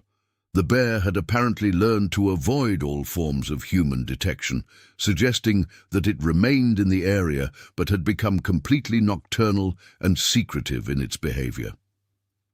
Dr. Vasquez published a comprehensive analysis of the incident in the Journal of Wildlife Management, describing GB47's behavior as representing a new category of human-wildlife conflict that required updated management approaches. Her research contributed to a broader understanding of grizzly bear intelligence and adaptability. The highway encounter became a case study in emergency response coordination, highlighting both the successes and failures of multi-agency response to wildlife emergencies. The lessons learned from the incident influenced training programs and protocols throughout the region. Brian's truck was eventually repaired and returned to service with Mountain States Transportation, but it carried permanent scars from the encounter in the form of claw marks that couldn't be completely removed. The vehicle became something of a legend among professional drivers who referred to it as the bear truck in CB radio conversations. The section of Interstate 90 where the encounter occurred was designated as a wildlife crossing zone with enhanced warning signs and electronic notification systems. However, no further encounters with GB47 were reported, suggesting that the bear had either died, left the area, or learned to avoid highways completely. 2 years after the incident, Brian had developed sufficient coping skills to consider returning to driving, though not in commercial trucking. He began taking short trips in a personal vehicle, gradually rebuilding his confidence behind the wheel while maintaining the support systems that had aided his recovery. Sarah completed additional training in trauma counseling and began working with families affected by various types of wildlife encounters throughout Montana. Her experience with Brian's recovery provided unique insights into the challenges faced by both victims and their families during the healing process. The legal resolution of Brian's case took nearly 3 years, ultimately resulting in a settlement that provided financial support for his ongoing medical treatment and retraining for a new career. The case established important precedents for worker compensation coverage of wildlife-related injuries in Montana. GB-47 was never seen again after the highway encounter, leading wildlife officials to conclude that the bear had either died or permanently left the region. The animal's disappearance remained a mystery that continued to fascinate researchers and the public alike. Dr. Foster's research team eventually published a comprehensive study of the incident that became a landmark work in understanding human-wildlife conflict dynamics. The study's findings influenced wildlife management policies throughout North America and contributed to international research on large carnivore behavior. The story of Brian Matthews and GB-47 became part of Montana folklore, told and retold in truck stops, hunting camps, and wildlife management circles throughout the region. The encounter served as a reminder of the unpredictable and potentially dangerous nature of the wilderness that still existed in the modern American West. 5 years after the encounter, Brian had successfully transitioned to a new career in construction management and had largely overcome the psychological effects of his trauma. He occasionally spoke at wildlife safety seminars, sharing his story to help others understand the importance of proper precautions in bear country. The incident continued to influence wildlife management policies and emergency response protocols throughout the Northern Rockies, serving as a case study in the complex challenges of managing human-wildlife interactions in an increasingly developed landscape. The lessons learned from that April afternoon in 2025 would continue to inform conservation and safety efforts for decades to come. The legacy of the encounter extended beyond policy and procedure to touch the lives of everyone involved, from Brian and Sarah Matthews to the emergency responders who witnessed the unprecedented behavior of a single grizzly bear that challenged everything they thought they knew about wildlife behavior in the modern world. The next stories. Number KODIA KSHADOWSA Wilderness Survival Horror Story. The morning mist clung to the emerald waters of Chiniak Bay like a shroud, its tendrils reaching across the rocky shoreline where 6 college students from Pacific Northwest University had established their campsite 3 days earlier. Amanda Lee adjusted her wool beanie against the cool May air, her breath forming small clouds as she stirred the dying embers of their campfire with a weathered piece of driftwood. The isolation they had sought for their marine biology field study now felt different somehow, more oppressive than peaceful, though she couldn't quite articulate why. "Coffee's almost ready," called Derek Johnson from beside their portable camp stove, his voice carrying across the small clearing they had carved out between towering Sitka spruce trees and the rocky beach. At 22, Derek was the unofficial leader of their group, his easy confidence and infectious laugh having made him popular since their freshman year. His sandy brown hair caught the early morning light as he bent over their equipment, checking the pressure on their portable espresso maker, a luxury item he had insisted on bringing despite the weight restrictions for their bush plane flight to the island. Amanda watched him work, noting how his movements had become more deliberate, more careful over the past day. Everyone had been feeling it, that inexplicable sense of being watched, of not being alone in what should have been an empty wilderness. Dr. Patricia Henley, their faculty advisor, had mentioned during their pre-trip briefing that Kodiak Island supported one of the densest brown bear populations in North America, but the spring salmon runs shouldn't begin for another few weeks. The bears should still be emerging from hibernation, focused on the tender grasses and sedges of the alpine meadows, not the coastal areas where they had established their research station. The sound they had heard in the forest continued intermittently, heavy footfalls and the crash of vegetation being pushed aside by something massive. Derek's hand moved instinctively to the bear spray clipped to his belt, his fingers checking the safety clip while his eyes scanned the tree line ahead of them. The established protocol for bear encounters emphasized the importance of remaining calm, making noise to announce their presence, and backing away slowly while avoiding direct eye contact. "We need to make noise," Sarah whispered, her voice trembling slightly. "Let them know we're here." "Hey, bear," Derek called out in a loud, firm voice. "We're here. We're leaving." The sounds from the forest stopped abruptly, creating a silence that felt more ominous than the noise had been. Amanda's heart hammered against her ribs as she imagined a massive brown bear somewhere in the dense vegetation ahead, evaluating whether these strange bipedal creatures represented a threat, competition, or potential prey. Kodiak bears could weigh up to 1,500 pounds and stand over 10 feet tall on their hind legs, making them one of the largest land predators in North America. "Slowly back away," Derek instructed, his voice steady despite the tension visible in his posture. "Stay together, don't run, and keep facing the direction of the sound." They began to retreat along the trail they had just traveled, moving in a tight group with Derek in the lead and Marcus bringing up the rear. Their research equipment suddenly felt impossibly heavy, and Amanda found herself wondering whether they should abandon their gear and focus entirely on reaching safety. However, their training had emphasized that running or sudden movements could trigger a chase response in bears, potentially turning a neutral encounter into a dangerous situation. The silence from the forest continued as they backed away from their campsite. After several minutes of careful retreat, they reached a more open area where multiple game trails converged, providing better visibility and more options for movement. Derek called a halt and gestured for everyone to gather around him.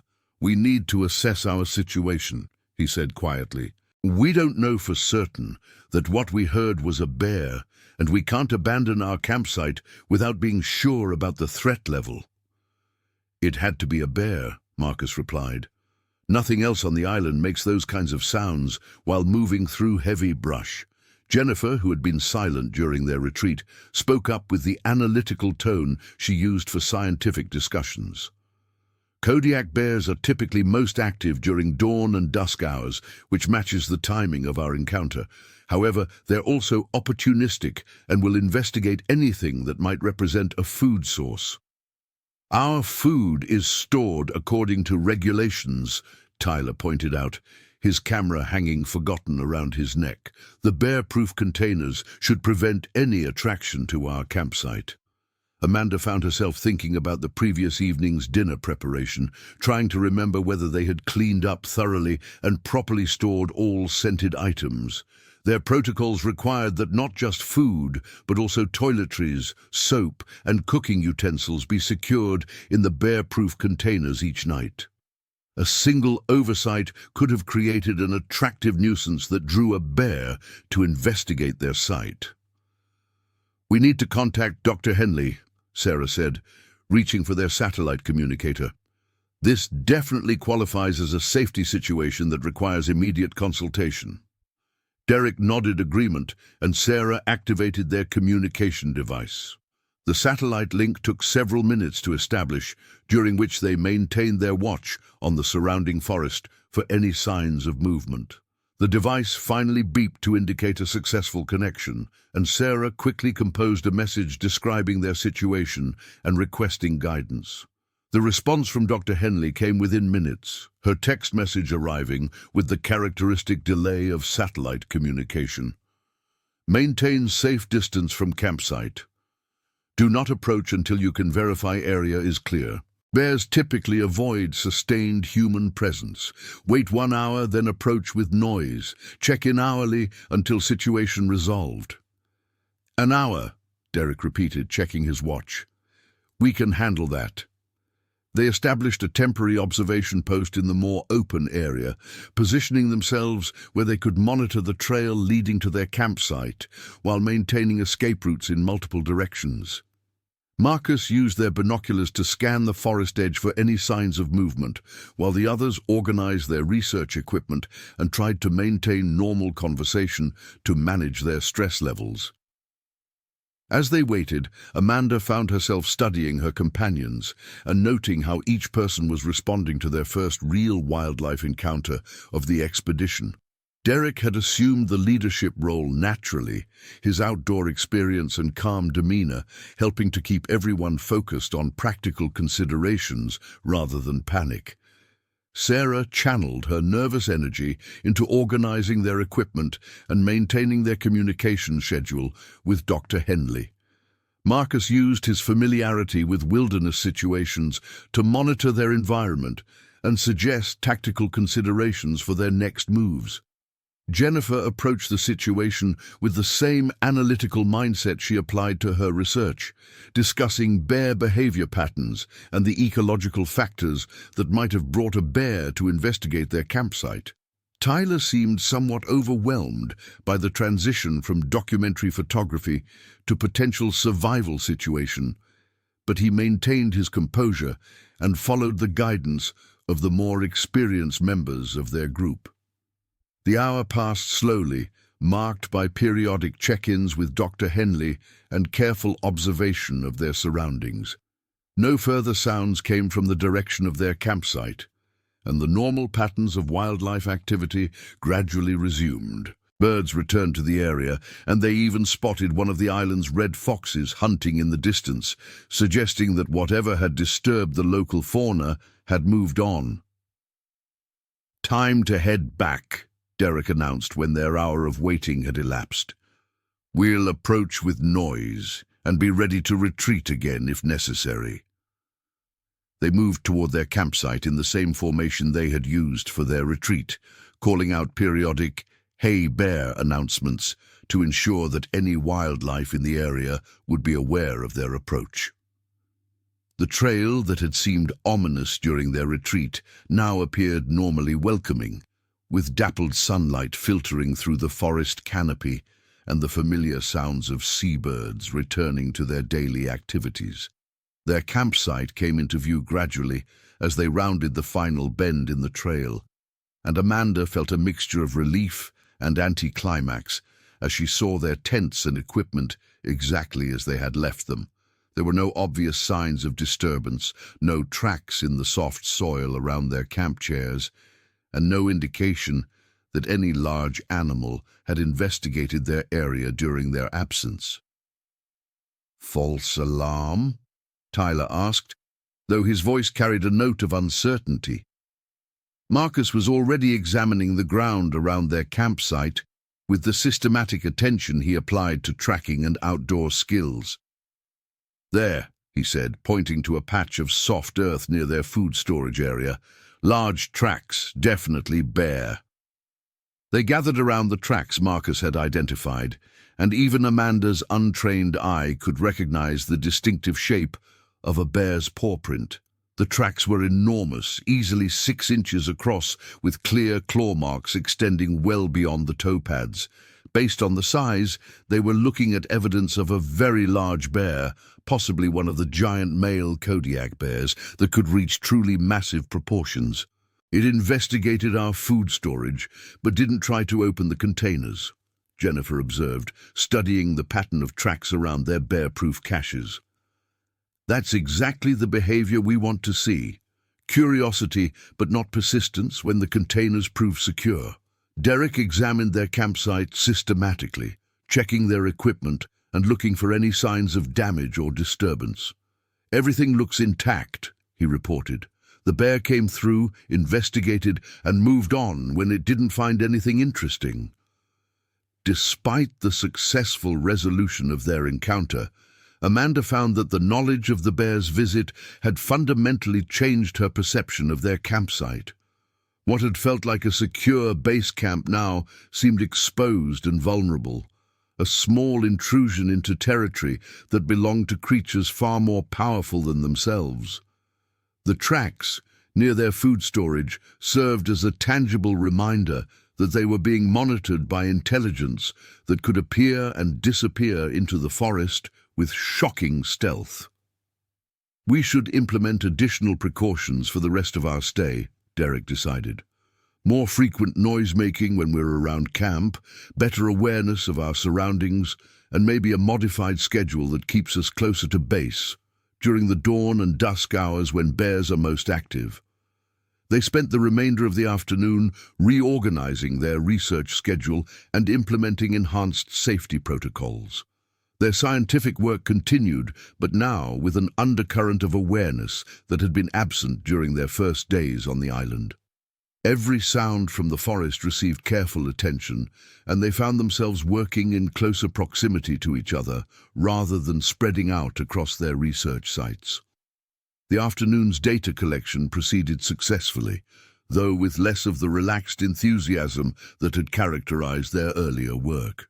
Tyler's photography continued to document their findings, but he remained more alert to his surroundings and less likely to become absorbed in the technical aspects of his macro work.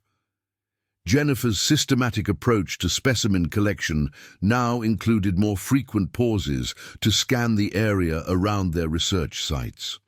As evening approached, they returned to their campsite earlier than had been their previous practice, allowing time for a thorough inspection of their area and careful preparation of dinner under enhanced safety protocols. The bear-proof containers were checked and double-checked, and they established a more systematic approach to managing scented items and food waste. "One more full day of research and then we're out of here," Derek announced as they settled around their evening campfire. "Tomorrow we finish our final collections, pack everything up, and wait for our pickup." Amanda stared into the dancing flames of their fire, noting how the light created shifting patterns of illumination and shadow in the forest around them. Somewhere beyond the reach of their firelight, a massive predator moved through the darkness with perfect silence, following pathways and behavioral patterns that had evolved over thousands of years. Their presence on the island was temporary and insignificant from the perspective of the bear, but Amanda knew that the memory of this encounter would stay with her forever.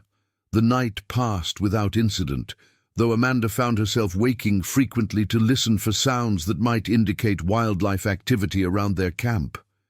Each time she drifted towards sleep, her subconscious mind seemed to jolt her back to alertness, as if some primitive part of her brain refused to relax completely in an environment where apex predators roamed freely. Morning came with welcome sunlight and the return of normal wildlife activity around their campsite. Their final day of research proceeded according to plan, with each team member focused on completing their data collection objectives while maintaining the enhanced safety awareness they had developed. By early afternoon, their equipment was packed and organized for pickup, and they had successfully accomplished all of their scientific goals for the expedition.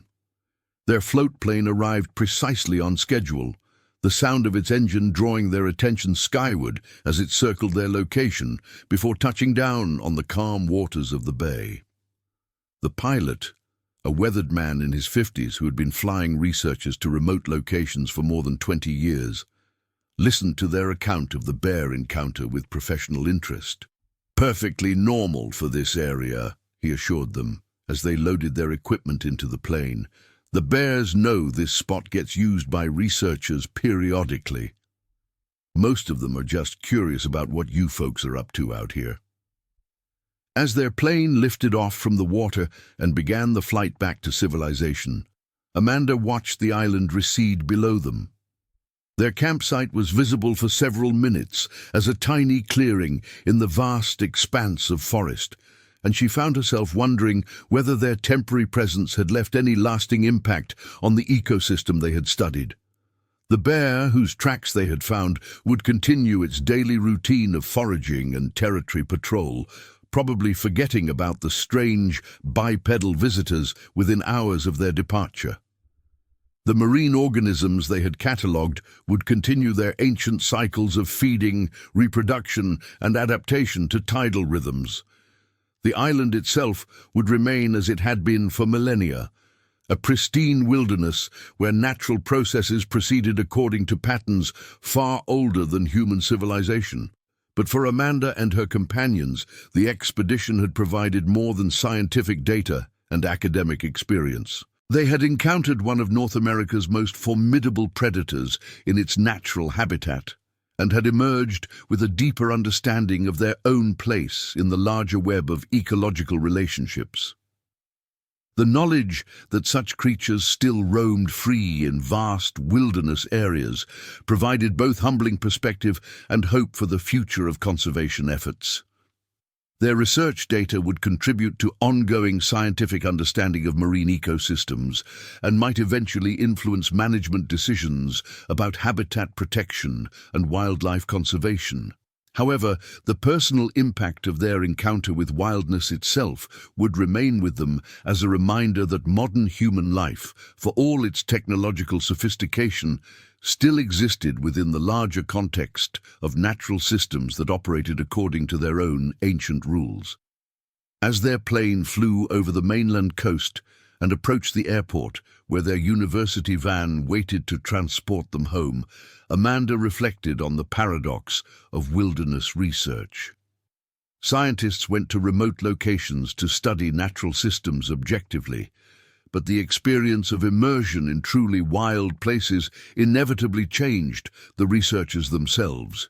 They returned to civilization with data and specimens, but also with memories and perspectives that couldn't be quantified or analyzed in laboratory settings.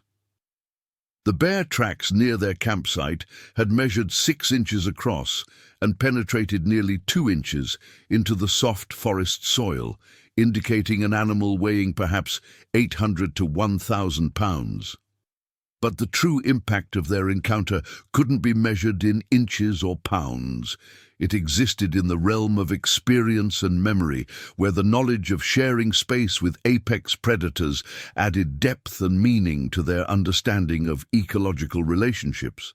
Their final research reports would include detailed species lists, quantitative abundance data, and statistical analyses of community structure differences between research sites. Dr. Henley would use their findings in her ongoing studies of climate change impacts on marine ecosystems, and their data might eventually contribute to peer-reviewed publications that advance scientific understanding of intertidal ecology. But Amanda knew that her most important learning from the expedition couldn't be captured in scientific publications or academic presentations.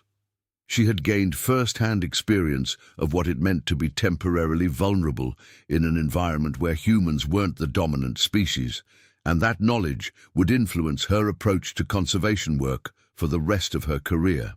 As their plane touched down at the small airport, and they began the process of unloading equipment and organizing transportation back to the university, Amanda felt the familiar sensation of transitioning between worlds. Within hours, they would be back in dormitories and classrooms, surrounded by the technological conveniences and social structures that defined modern academic life. The intensity of their wilderness experience would begin to fade as immediate concerns like laboratory analysis and final presentations demanded their attention. However, she suspected that quiet moments would continue to bring back memories of early morning mist over pristine waters, the otherworldly silence of vast forests, and the humbling knowledge that massive predators moved through the darkness beyond their small circle of firelight. Those memories would serve as a permanent reminder of what still existed beyond the boundaries of human civilization, and why the work of understanding and protecting such places remained vitally important. Their expedition to Kodiak Island had been successful by every academic measure. They had gathered valuable scientific data, gained practical experience with field research methods, and completed their objectives safely within the planned timeframe. But the true success of their expedition lay in something more intangible, the knowledge that wild places still existed where natural processes continued according to patterns established long before humans appeared on Earth. The bear, whose tracks they had discovered, would continue its life according to rhythms of seasonal change, territorial requirements, and reproductive cycles that had evolved over millions of years. Their brief intersection with that life had provided a glimpse into ecological relationships that remained largely hidden from human observation, reminding them that scientific understanding was always incomplete and that the natural world retained countless mysteries yet to be explored. As they drove through the familiar landscape of urban development surrounding the airport, Amanda found herself already planning her next expedition to remote wilderness areas. The experience of encountering apex predators in their natural habitat had been both terrifying and exhilarating, providing the kind of authentic connection to natural systems that no amount of laboratory work could replicate. Her companions seemed to be having similar thoughts, their conversation during the drive back to campus focusing on future research opportunities and the possibility of returning to similarly remote locations for graduate work. Tyler was already reviewing his photographs and talking about documenting other wilderness areas where large predators still roamed freely. Jennifer was discussing her plans to focus her graduate research on marine ecosystems in protected areas where human impact remained minimal. Derek and Marcus were comparing their experience to other wilderness adventures they had undertaken, noting how the presence of large predators had added an element of authentic wildness that elevated their expedition beyond ordinary camping or hiking experiences. Sarah was already organizing their data and planning the presentations they would give about their research findings and fieldwork experiences. Dr. Henley met them at the university to help unload their equipment and specimens. Her obvious relief at their safe return mixed with excitement about examining the materials they had collected. As they transferred their carefully preserved specimens to laboratory storage and began the process of data analysis, Amanda felt the satisfaction of contributing to ongoing scientific research.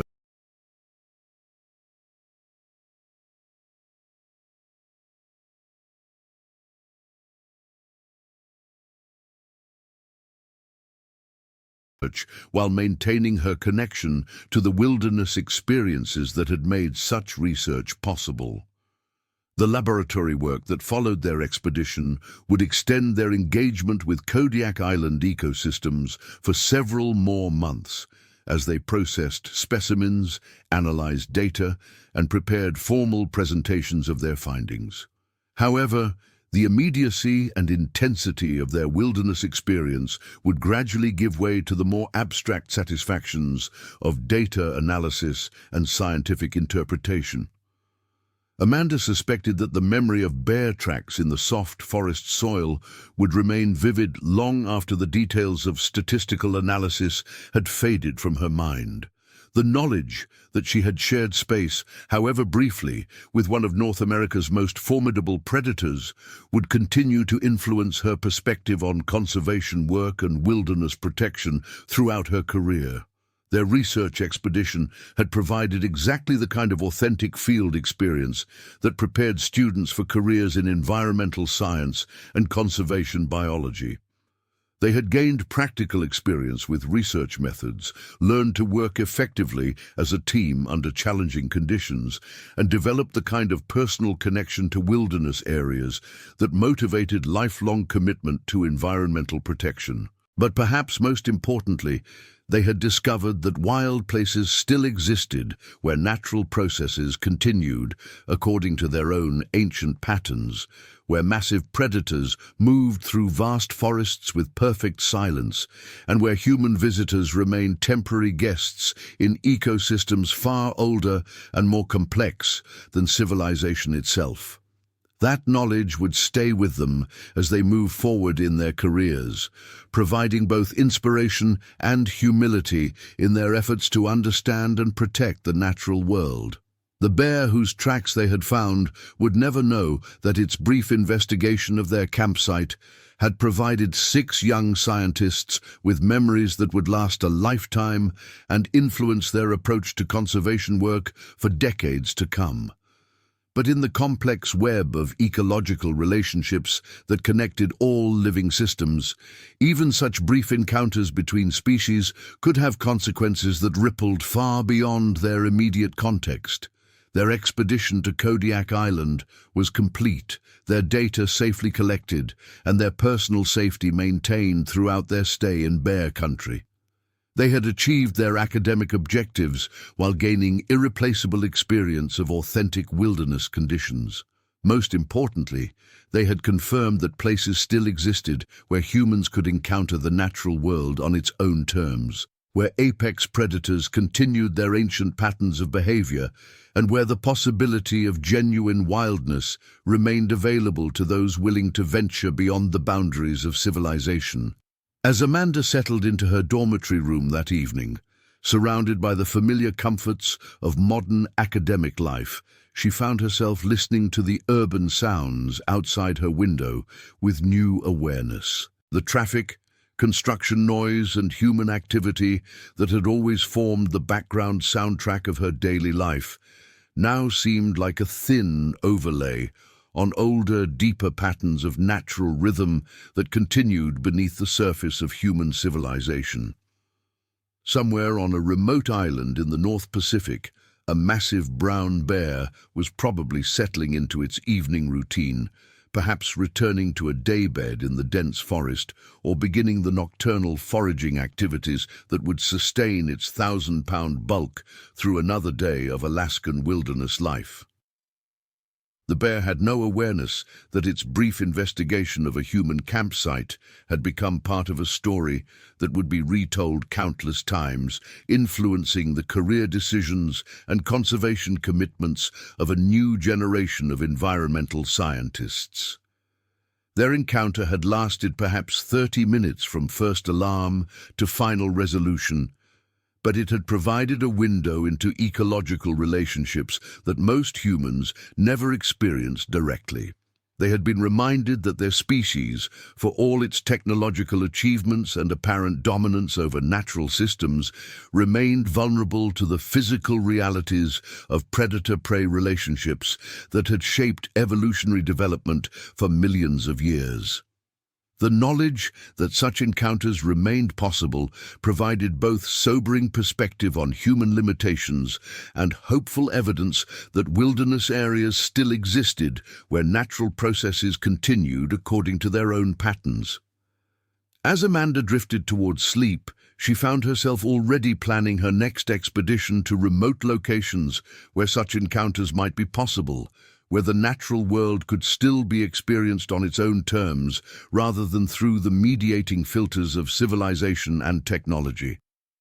Their research expedition to Kodiak Island had ended successfully, but Amanda suspected that its real impact was just beginning. The data they had collected would contribute to scientific understanding of marine ecosystems, but the personal experience of encountering apex predators in their natural habitat would influence their approach to conservation work throughout their careers. They had learned firsthand why wilderness protection remained vitally important, and had gained the kind of authentic connection to natural systems that motivated lifelong commitment to environmental stewardship. The bear tracks in the soft forest soil would weather away within days, erased by rain and wind and the constant recycling of organic matter that characterized healthy forest ecosystems. But the memory of those tracks would remain vivid in human consciousness, serving as a permanent reminder of what still existed beyond the boundaries of civilization and why the work of understanding and protecting such places remained one of the most important challenges facing contemporary society. Their expedition had provided exactly the kind of transformative experience that distinguished genuine fieldwork from academic exercises, connecting them personally to the ecosystems they studied and providing motivation that would sustain their efforts through the long process of building careers in environmental science.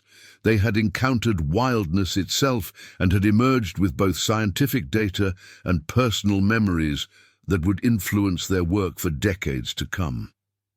As sleep finally claimed her thoughts, Amanda's last conscious memory was of morning mist over pristine waters and the knowledge that somewhere beyond the reach of human civilization, vast wilderness areas still existed where natural processes continued according to patterns established long before her species appeared on Earth.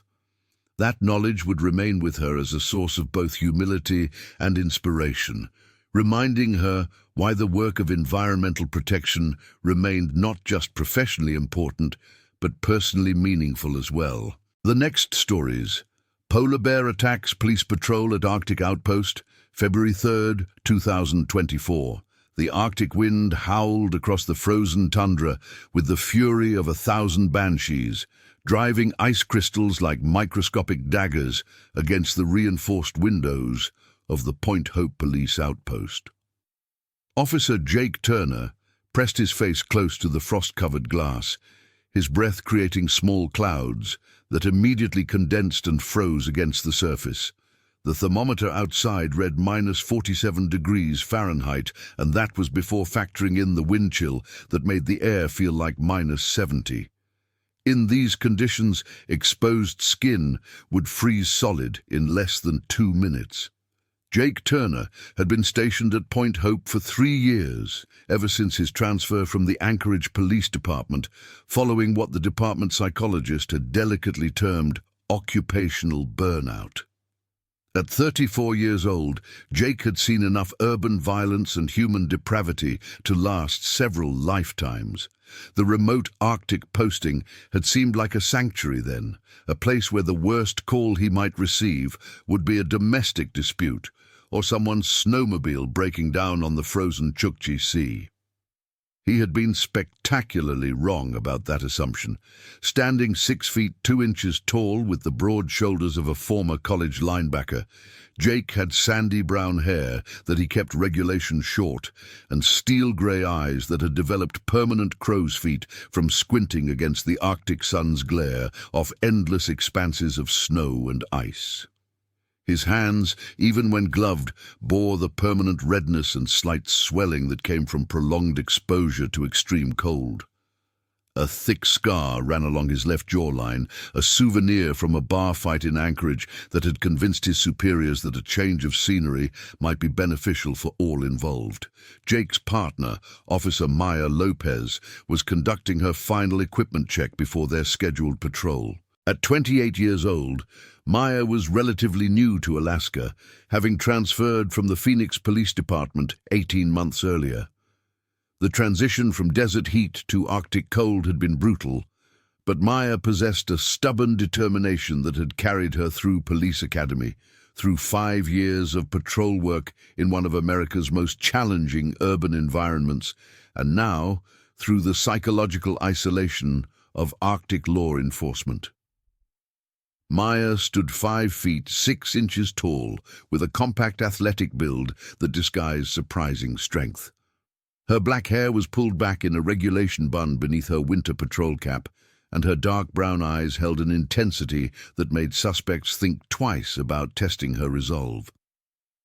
Growing up as the daughter of Mexican immigrants in South Phoenix, Maya had learned early that respect was earned through competence and courage, not given freely. Her decision to become a police officer had been met with skepticism from her family, but Maya had proven herself capable of handling whatever challenges the job presented. The Point Hope Police Outpost served a community of roughly 680 souls, most of them Inupiaq Eskimos, whose families had called this remote corner of Alaska home for countless generations. The outpost itself was a modest 2-story building constructed of reinforced concrete and steel, designed to withstand the harsh Arctic conditions that could include winds exceeding 100 miles per hour and temperatures that regularly dropped below -50 degrees Fahrenheit. Solar panels and a diesel generator provided power, while communication with the outside world depended on satellite links that frequently failed during severe weather. Point Hope sat on a narrow spit of land extending into the Chukchi Sea, roughly 125 miles southwest of Utqiagvik, formerly known as Barrow. The community was surrounded on three sides by ice-covered ocean, and on the fourth by vast expanses of tundra that stretched inland for hundreds of miles without encountering a single road, building, or permanent human settlement. During the long Arctic winter, which lasted from October through May, the sun disappeared entirely for 65 days, creating a period of perpetual darkness broken only by the aurora borealis and the occasional appearance of the moon and stars. The polar bears that migrated through the region during winter months were a constant source of concern for the community. These massive predators, some weighing over 1,500 pounds, were perfectly adapted to the Arctic environment and possessed no natural fear of humans. Unlike grizzly bears or black bears, polar bears viewed humans as potential prey rather than competitors to be avoided. Their powerful sense of smell could detect food sources from miles away, and their patient hunting strategies had evolved over millennia to take advantage of any opportunity that presented itself. Dr. Elizabeth Hawthorne, a wildlife biologist with the Alaska Department of Fish and Game, had been tracking polar bear movements in the region for over a decade. Her research had documented a disturbing trend. As sea ice continued to diminish due to warming temperatures, polar bears were spending more time on land and venturing closer to human settlements in search of food. The bears' traditional hunting grounds on the sea ice were becoming less reliable, forcing them to adapt their behavior in ways that brought them into increasingly frequent contact with humans. Dr. Hawthorne, a slim woman in her early 50s with prematurely grey hair and weathered features that spoke of countless hours spent in harsh field conditions, had submitted numerous reports to state and federal agencies warning of the increasing danger. Her data showed that polar bear encounters with humans in northern Alaska had increased by over 40% in the past 5 years, with several incidents resulting in property damage and at least 2 documented attacks on humans. Her recommendations for enhanced safety protocols and increased monitoring had been acknowledged but not implemented due to budget constraints and competing priorities. The morning of February 3rd, 2024, began like most others at the Point Hope police outpost. Jake arrived at the station at 7:30 a.m., 30 minutes before his shift officially began, a habit he had maintained throughout his law enforcement career. The station's interior was kept at a steady 72 degrees, creating a stark contrast with the Arctic conditions outside. Jake's morning routine included checking overnight incident reports, reviewing weather forecasts, and conducting equipment inspections. Maya arrived at 7:45 a.m., carrying a thermos of coffee and a bag containing her lunch for the day. She had learned early in her Arctic assignment that proper nutrition and hydration were critical for maintaining body temperature and mental alertness during long shifts in extreme cold. Her morning routine paralleled Jake's, with additional attention paid to cold weather gear and communication equipment that could mean the difference between life and death if they encountered problems during patrol.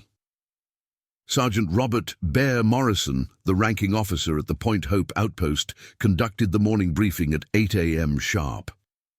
Morrison had earned his nickname not through any encounter with actual bears, but due to his imposing physical presence and gruff demeanor. Standing 6 feet 4 inches tall and weighing nearly 250 pounds, Morrison looked more like a professional wrestler than a police officer. His thick black beard, streaked with grey, was kept neatly trimmed in compliance with department regulations, and his deep voice carried the authority of someone who had spent over 20 years in law enforcement, including tours in Afghanistan with the Army Military Police. Morrison had been stationed at Point Hope for 7 years, longer than any other current officer, and his experience with Arctic conditions and local culture made him invaluable to the department's operations. He spoke conversational Inupiaq, and had developed strong relationships with community leaders, skills that proved essential when dealing with the unique challenges of policing in a remote Arctic community where traditional ways of life often conflicted with state and federal laws. Weather forecast shows another storm system moving in from the Bering Strait, Morrison announced, consulting his notes. Wind speeds are expected to increase to 45 miles per hour, with gusts up to 60. Temperatures supposed to drop another 10 degrees by evening, putting us at -57 with wind chill approaching -80. Not exactly beach weather, folks. Maya suppressed a smile at Morrison's attempt at humor. After 18 months in Alaska, she had developed an appreciation for the gallows humor that seemed to be a requirement for survival in the Arctic. "What's the visibility forecast?" she asked, knowing that whiteout conditions could develop quickly and turn a routine patrol into a life-threatening situation. "Should be okay until late afternoon," Morrison replied. "Maybe 2 to 3 miles most of the day, dropping to under a mile after 4 p.m. I want you and Turner back here before 3:30, no exceptions. We've got reports of bear tracks near the school, and I don't want anyone out there after dark with a polar bear in the area." Jake looked up from his equipment check. "How fresh are the tracks?" "Don't. Lucy Kanguk found them yesterday evening when she was walking her dogs," Morrison said, referring to one of the community's most experienced subsistence hunters. "She said they looked like they were made sometime during the day, probably afternoon. Male bear, she thinks, based on the size. We need to check it out and see if we can determine which direction it's heading." The mention of polar bear tracks sent a familiar chill through the room that had nothing to do with the Arctic temperature. Everyone in the outpost had heard stories of polar bear encounters, and most had personal experience with the massive predators that could appear seemingly from nowhere and disappear just as quickly into the white landscape. Unlike encounters with other large predators, polar bear attacks were almost always predatory in nature, meaning the bear viewed humans as food rather than as a threat to be driven away. Maya checked her sidearm, a Glock 22 chambered in 40S and W, and verified that she had 3 spare magazines.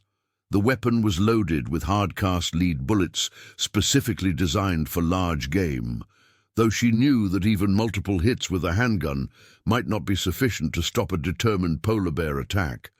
Department protocol called for officers to carry bear spray as their primary defense against wildlife encounters, with firearms reserved as a last resort. Jake's equipment check was equally thorough. In addition to his sidearm and spare ammunition, he carried a handheld GPS unit, emergency flares, a first aid kit, emergency food rations, and a satellite communication device that could summon help even when radio communications failed. His snowmobile was equipped with a rifle rack holding a Remington 870 shotgun loaded with slugs, though accessing the weapon during an emergency could prove challenging if the bear attack came without warning. The department's snowmobiles were Yamaha VK professional models, specifically designed for law enforcement use in extreme conditions. Each machine was equipped with a 499 cubic centimeter 4-stroke engine capable of reliable operation in temperatures down to -40 degrees Fahrenheit. The snowmobiles featured electric start systems with backup pull start capability, heated hand grips, and large fuel tanks that provided a range of approximately 150 miles under normal conditions. At 9:15 a.m., Jake and Maya departed the outpost aboard their snowmobiles, following the coastal route toward the Point Hope School, where the bear tracks had been reported. The school, a modern single-story building that served students from kindergarten through 12th grade, was located approximately 2 miles from the police outpost along a well-traveled route that connected the main residential areas of the community.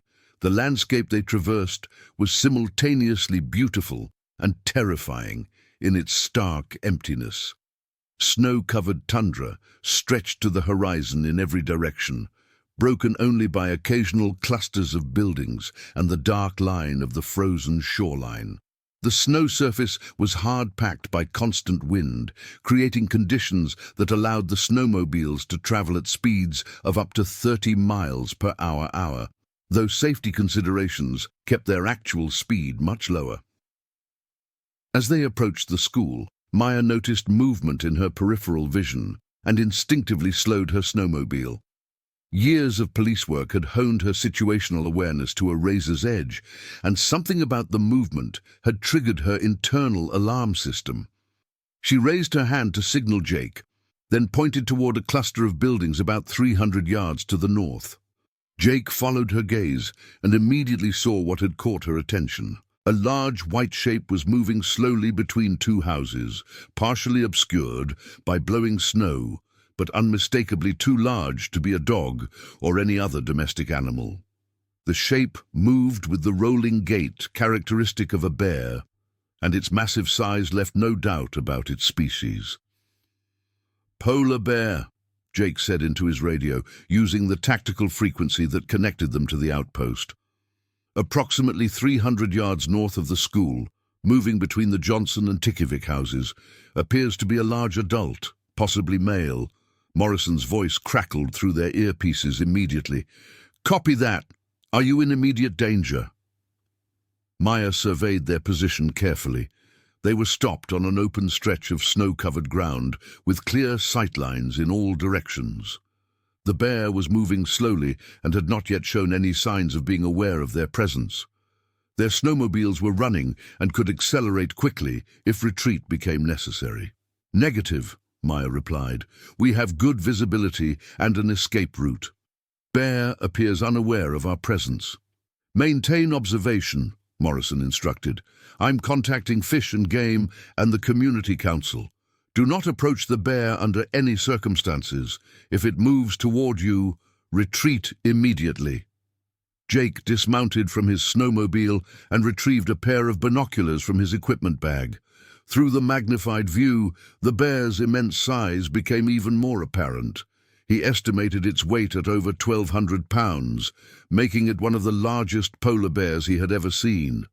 The animal's coat was the yellowish-white color typical of adult males, and its massive head swung slowly from side to side as it investigated scents carried on the wind.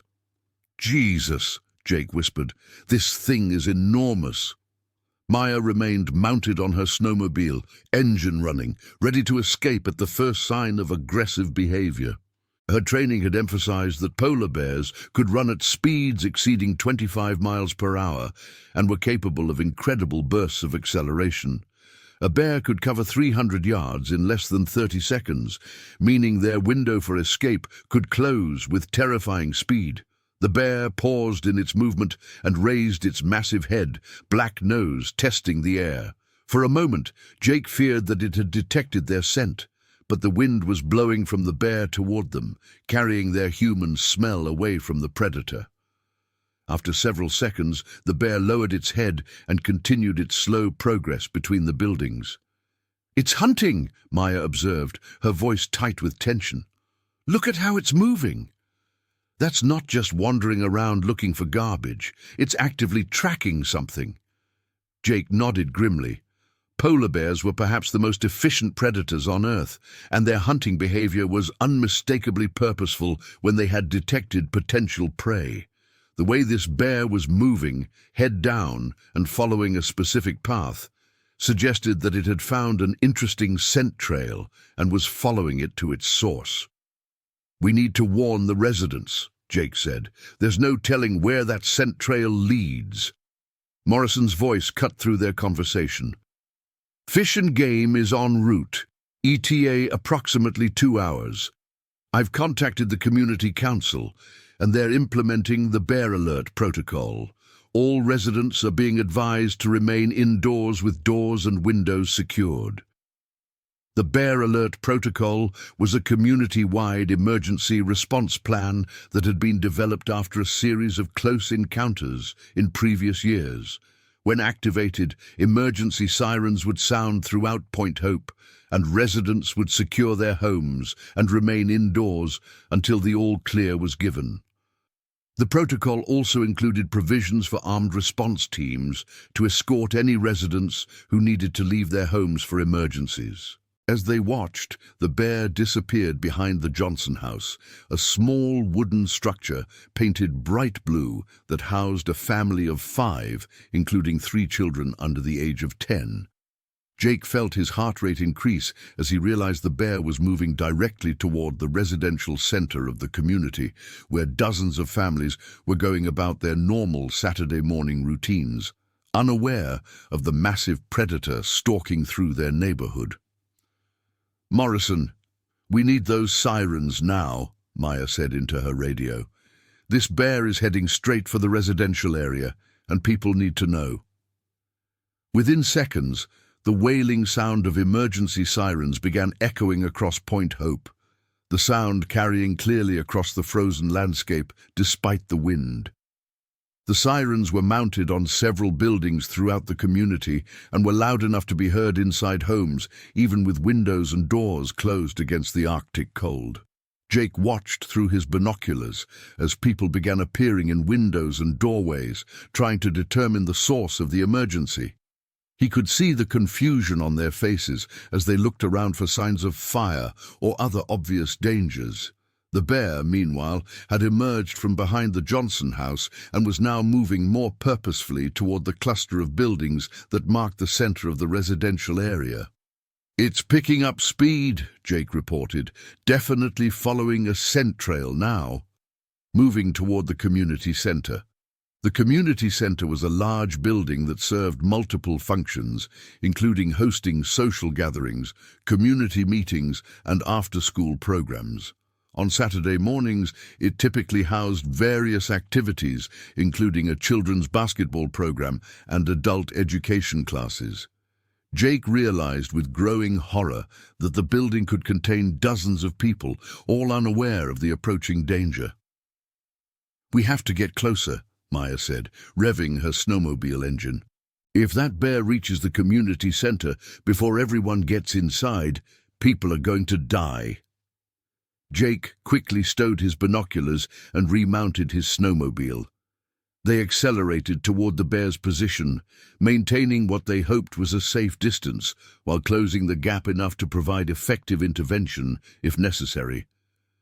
The tactical situation was a nightmare. They needed to protect civilians without provoking the bear into more aggressive behavior, and their options for doing so were extremely limited. As they drew closer, the bear's massive size became even more intimidating.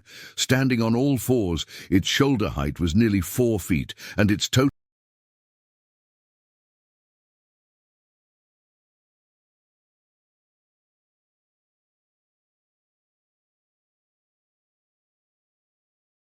length from nose to tail exceeded 8 feet. Its paws were the size of dinner plates, and its claws extended several inches beyond its toes, perfectly designed for gripping ice and tearing apart prey. When the bear briefly reared up on its hind legs to investigate something that had caught its attention, its height exceeded 9 feet. "Radio traffic is picking up," Maya observed, listening to the chatter coming through their earpieces. Other emergency responders throughout the region were monitoring the situation, and she could hear offers of assistance from agencies as far away as Utqiagvik and Nome. However, the reality of Arctic distances meant that meaningful help was hours away at best. The bear had now reached the edge of the community center parking area, a large open space that provided clear sightlines in all directions. For the first time since they had begun observing it, the bear paused and looked directly toward their position. Jake felt a chill that had nothing to do with the Arctic temperature as he met the predator's gaze through his binoculars. Polar bear eyes were small, black, and utterly devoid of any emotion that humans could recognize. Unlike the eyes of domestic animals, which often conveyed intelligence or affection, polar bear eyes held only the cold calculation of an apex predator evaluating potential prey. The bear studied them for several seconds, head tilted slightly as if considering whether they represented a threat, an opportunity, or simply an irrelevant part of the landscape. "It sees us," Jake reported unnecessarily, since Maya could observe the bear's attention just as clearly. "But it doesn't seem particularly concerned." This was both reassuring and terrifying. A bear that viewed them as a threat might charge immediately, giving them little time to escape. A bear that saw them as prey might stalk them with the patience that polar bears were famous for, waiting for the perfect moment to attack. A bear that ignored them entirely might simply continue toward its original objective, potentially putting civilians at risk. After what felt like an eternity, but was probably less than 10 seconds, the bear turned away from them and resumed its movement toward the community center. Its pace had increased noticeably, and Jake realized that whatever scent trail it was following was getting stronger as it approached its destination. "Community Center, this is Point Hope Police," Maya broadcast on the emergency frequency that connected to all public buildings in the community. "We have a polar bear approximately 100 yards from your location and approaching. Implement lockdown procedures immediately, secure all entrances, and ensure all personnel are accounted for." The response came immediately from Janet Kimmick, the community center director. "Copy that, police. We have 37 people in the building, including 15 children in the basketball program. All entrances are being secured now." Jake felt a moment of relief that the building's occupants were aware of the danger and taking appropriate precautions. However, he also knew that polar bears were incredibly persistent and resourceful when motivated by hunger or curiosity. A locked door might delay a bear, but it would not stop a determined adult male that could weigh as much as a small car. The bear had now reached the community center parking area and was moving directly toward the main entrance.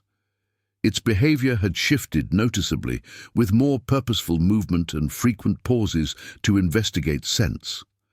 Jake realized that the bear was following a human scent trail, probably left by someone who had recently entered the building. "We need to distract it," Maya said, her voice tight with stress. "If it starts trying to break into that building, people are going to panic, and panic kills."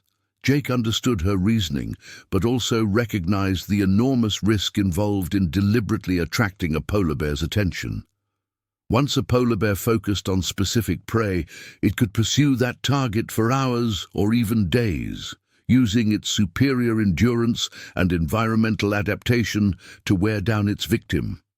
Becoming the subject of a polar bear's attention was often a death sentence.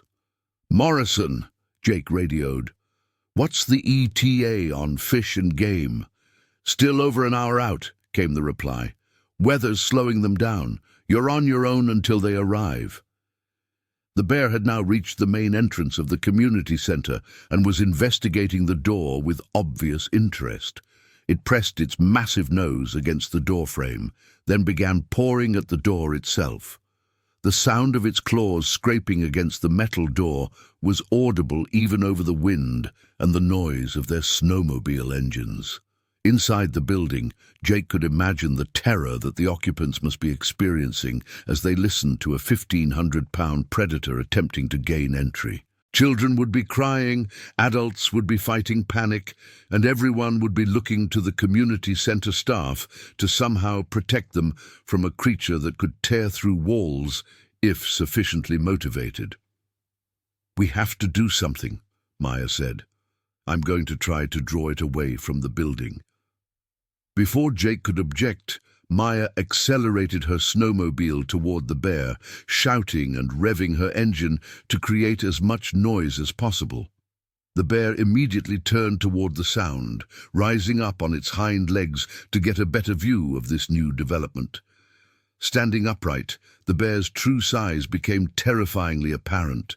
It towered over Maya, even though she was seated on her snowmobile. The bear dropped back to all fours and began moving toward Maya with deliberate, measured steps.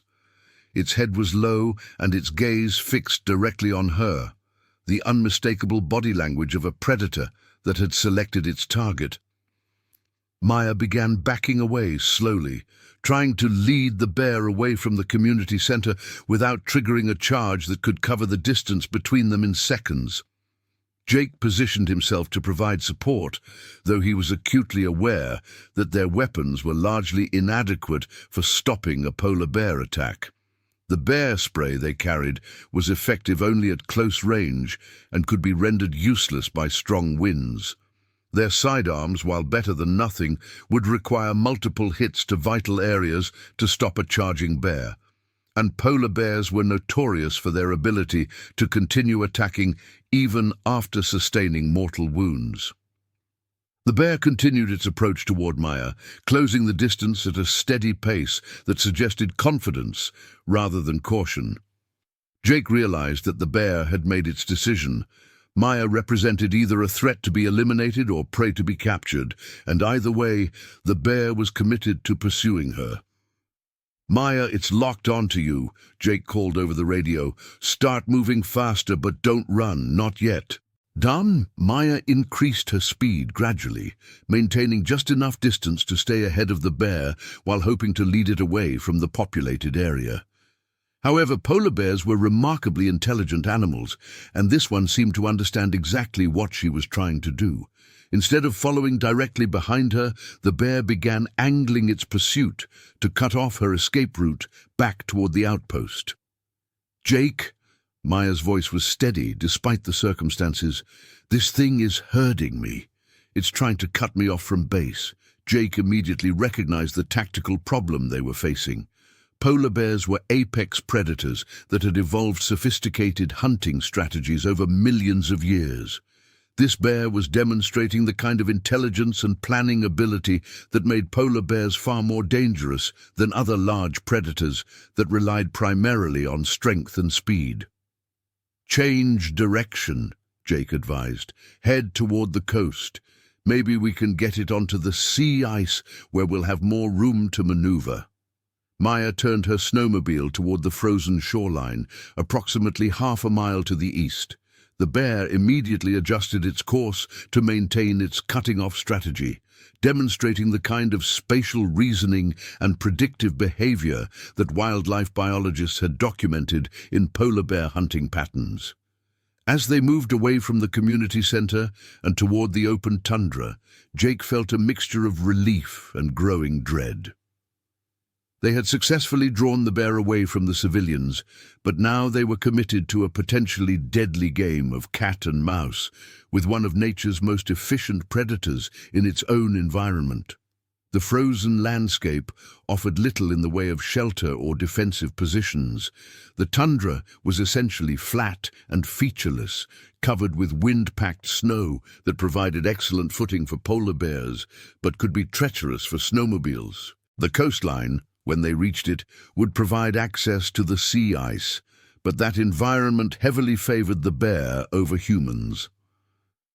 Maya's snowmobile began to struggle as they climbed a small rise in the terrain, the engine working harder in the thin Arctic air and extreme cold. Jake realized with growing concern that mechanical problems could quickly turn their tactical withdrawal into a life-or-death emergency. Snowmobiles were generally reliable machines, but the extreme conditions and constant use placed enormous stress on all mechanical systems. The bear, meanwhile, showed no signs of fatigue or difficulty with the terrain.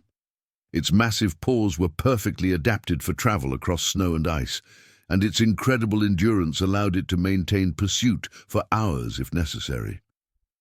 Jake had read accounts of polar bears tracking prey for dozens of miles across Arctic terrain, never tiring and never giving up until they achieved success. "My engine's starting to run rough," Maya reported over the radio. "I think the cold is affecting the fuel system."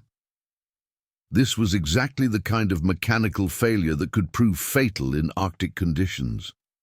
If Maya's snowmobile failed completely, they would be reduced to a single machine carrying 2 people, which would significantly reduce their speed and maneuverability.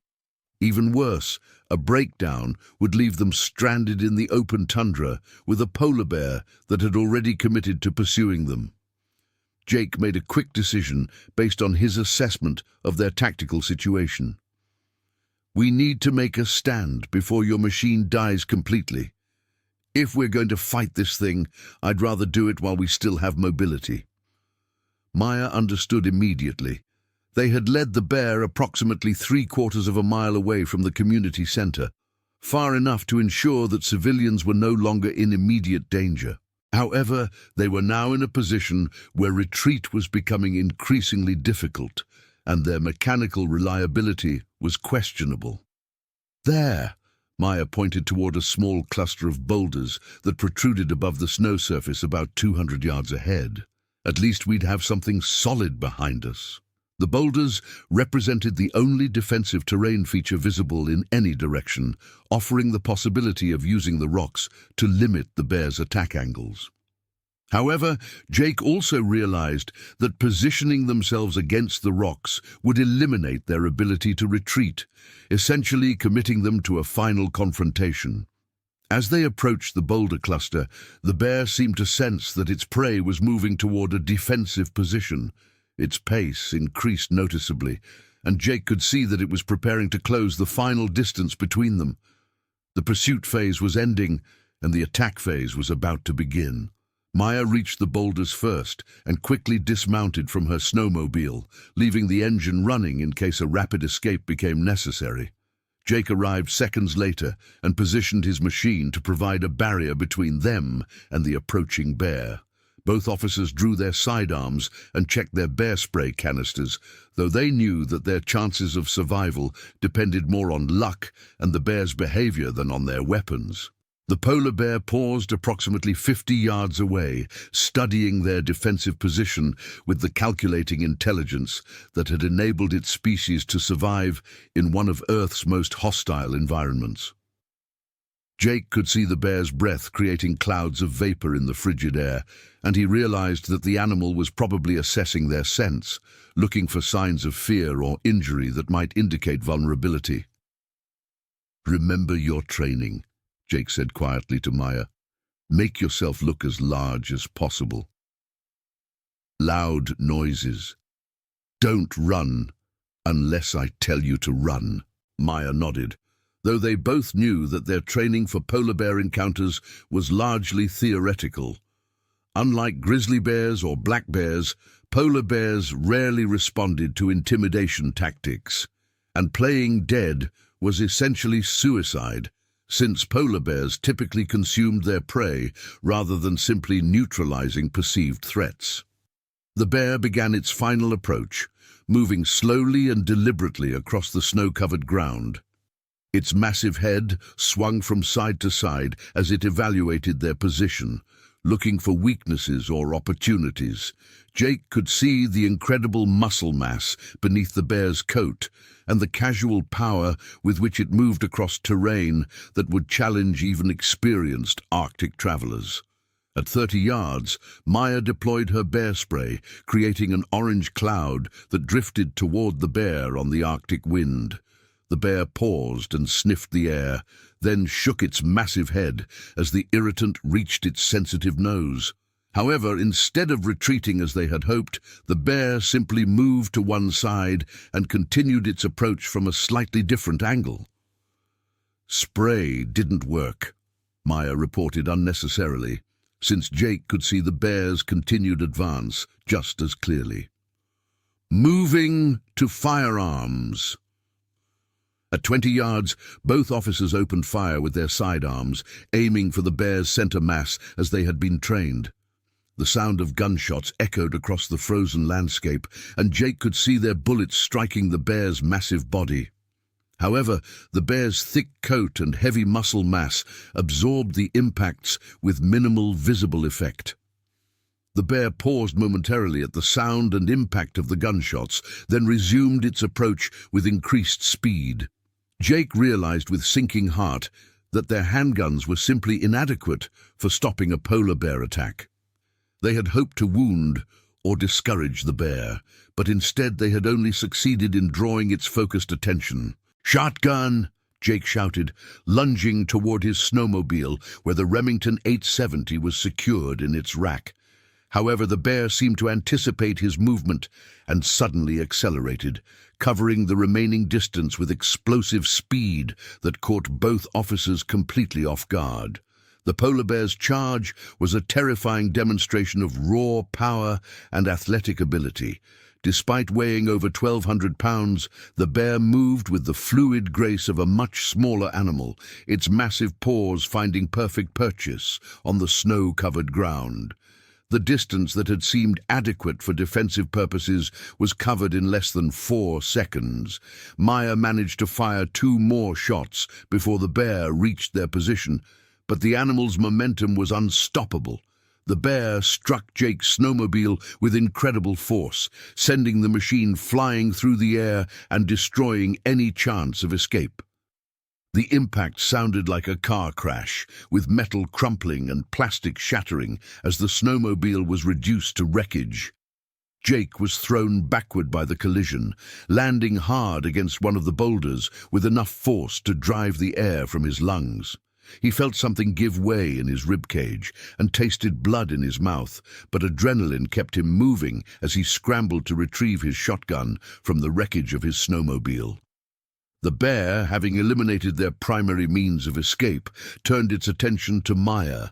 She had managed to maintain her footing and was backing toward the boulders while continuing to fire her sidearm. Her shots were accurate, but the bear seemed to absorb the bullet impacts without any significant effect on its behavior or movement. Maya's Glock ran dry after her 15th round, and she began the process of reloading while trying to maintain distance from the approaching bear. However, the polar bear seemed to sense her momentary vulnerability and lunged forward with renewed aggression. The bear's massive paw struck Maya in the center of her chest, lifting her completely off her feet and sending her flying backward into the boulder cluster. The sound of the impact was sickening, a combination of breaking ribs and skull-striking stone that echoed across the frozen landscape.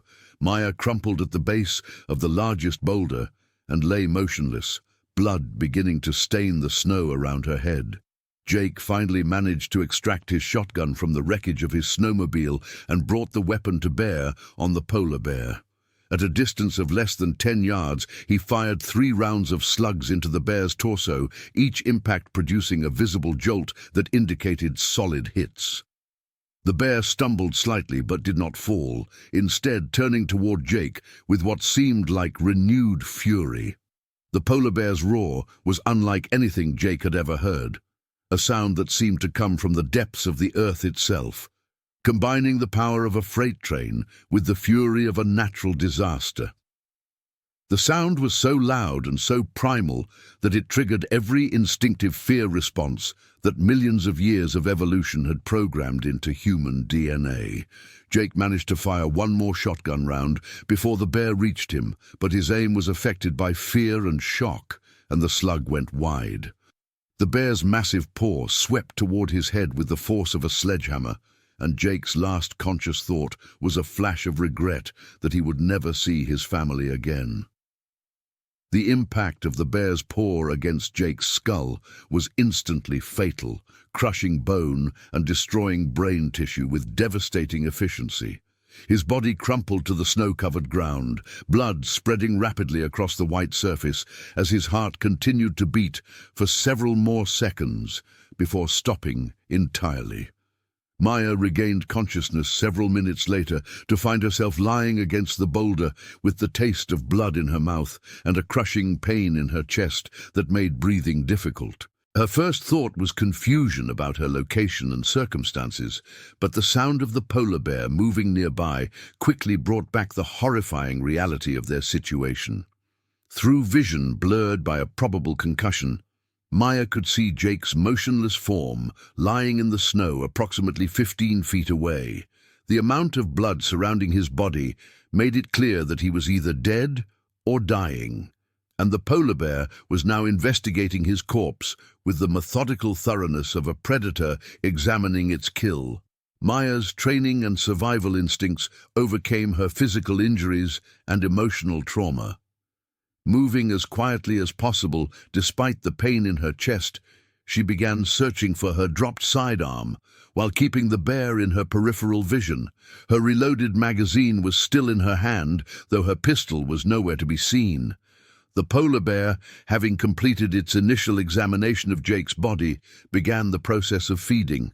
Maya forced herself to look away from the horrific scene, knowing that the sight would haunt her for the rest of her life if she survived the next few minutes. The sounds of the bear's feeding were enough to convey the reality of the situation without the additional trauma of visual confirmation. Maya finally spotted her Glock lying in the snow about 8 feet away, apparently thrown clear when the bear's paw had struck her. Moving with agonizing slowness to avoid attracting the bear's attention, she began crawling toward the weapon while fighting waves of nausea and dizziness that threatened to render her unconscious.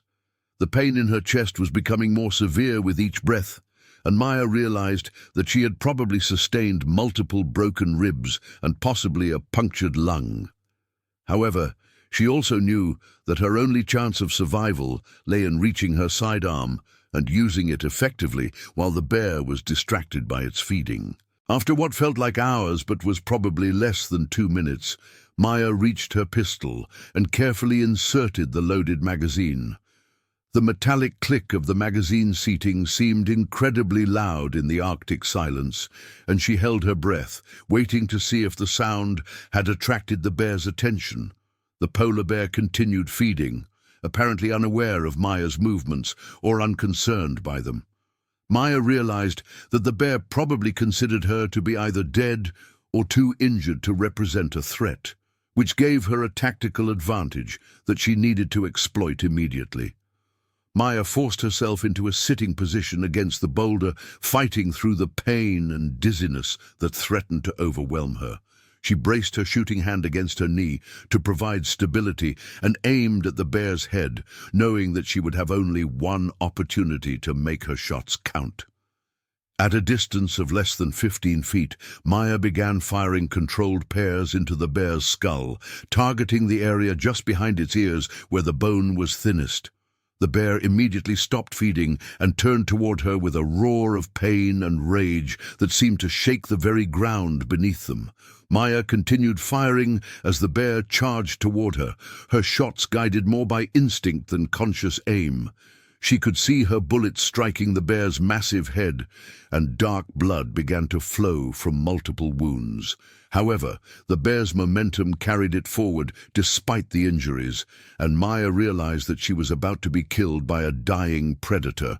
The polar bear collapsed less than 3 feet from Maya's position, its massive body hitting the snow-covered ground with an impact that she could feel through the frozen earth. The bear's breathing was labored and irregular, and she could see that her shots had caused massive trauma to its skull. However, the animal was still alive and potentially still dangerous. Maya kept her pistol trained on the bear's head while she tried to assess her own injuries and situation. The pain in her chest was becoming unbearable, and she could taste blood with each breath, indicating probable internal injuries. Her head injury was causing persistent dizziness and blurred vision that made it difficult to focus on her surroundings. The polar bear's breathing became more labored and finally stopped altogether as the massive predator succumbed to its injuries. Maya maintained her aim for several more minutes, waiting to ensure that the bear was truly dead before allowing herself to relax her vigilance. With the immediate threat eliminated, Maya's thoughts turned to survival and rescue. She was severely injured, stranded in Arctic conditions, and located several miles from the nearest help. Her radio had been damaged during the attack, and her snowmobile was her only remaining means of transportation or communication. Maya forced herself to stand, using the boulder for support, as waves of pain and dizziness threatened to knock her down. She could see that her snowmobile was still upright and appeared to be undamaged, though she would need to reach it and determine whether it was still operational. The walk to her snowmobile was only about 20 yards, but it felt like miles as Maya struggled with her injuries and the psychological trauma of the attack. She tried not to look at Jake's body as she passed, knowing that the sight would only add to the emotional burden she was already carrying. Maya's snowmobile started on the first attempt, and she felt a moment of relief that was immediately overshadowed by the reality of her situation. She was injured, possibly seriously, and needed to travel several miles across Arctic terrain to reach help. The temperature was still below -40 degrees, and her protective gear had been damaged during the attack. The ride back to Point Hope was a nightmare of pain, cold, and mechanical challenges. Maya's injuries made it difficult to control the snowmobile properly, and the machine's engine continued to run roughly in the extreme cold. Several times, she nearly lost consciousness from pain and blood loss, saved only by the survival instinct that kept her focused on reaching safety. Maya's radio crackled to life as she approached the outpost, with Morrison's voice cutting through the static. "Maya, Jake, what's your status? We've been trying to reach you for over an hour." "Officer down," Maya gasped into her radio microphone. "Jake is dead. Bear is dead. I'm injured and incoming to base." The words seemed to hang in the frigid air like a death sentence, carrying the weight of tragedy that would forever change the lives of everyone who heard them. Morrison's response was immediate and professional, but Maya could hear the shock and grief in his voice as he began coordinating the emergency response that would be needed. Maya reached the Point Hope police outpost at 1:47 p.m., nearly 3 hours after the attack had begun. Morrison and the department's medic were waiting for her arrival, along with several community volunteers who had been monitoring the situation. The sight of Maya's blood-stained clothing and obvious injuries brought home the reality of what had occurred. The medical assessment revealed that Maya had sustained 3 broken ribs, a severe concussion, and significant blood loss from multiple lacerations. However, her injuries were not immediately life-threatening, and the outpost's medical facilities were adequate to stabilize her condition until more advanced care could be arranged. The recovery of Jake's body would have to wait until the following day, when Fish and Game personnel arrived with appropriate equipment and armed escort. The polar bear's carcass would also need to be examined by wildlife biologists to determine what factors might have contributed to its aggressive behavior and proximity to human habitation. Dr. Elizabeth Hawthorne arrived at Point Hope on February 4th as part of the Fish and Game response team. Her examination of the bear's carcass revealed that it was an adult male in poor physical condition, with evidence of starvation and old injuries that may have affected its ability to hunt traditional prey. The bear's stomach contents indicated that it had not fed successfully for several days before the attack. "This bear was desperate," Dr. Hawthorne explained to the assembled investigators. "Climate change has disrupted traditional hunting patterns, and bears like this one are being forced to seek alternative food sources closer to human settlements. What happened here was probably inevitable."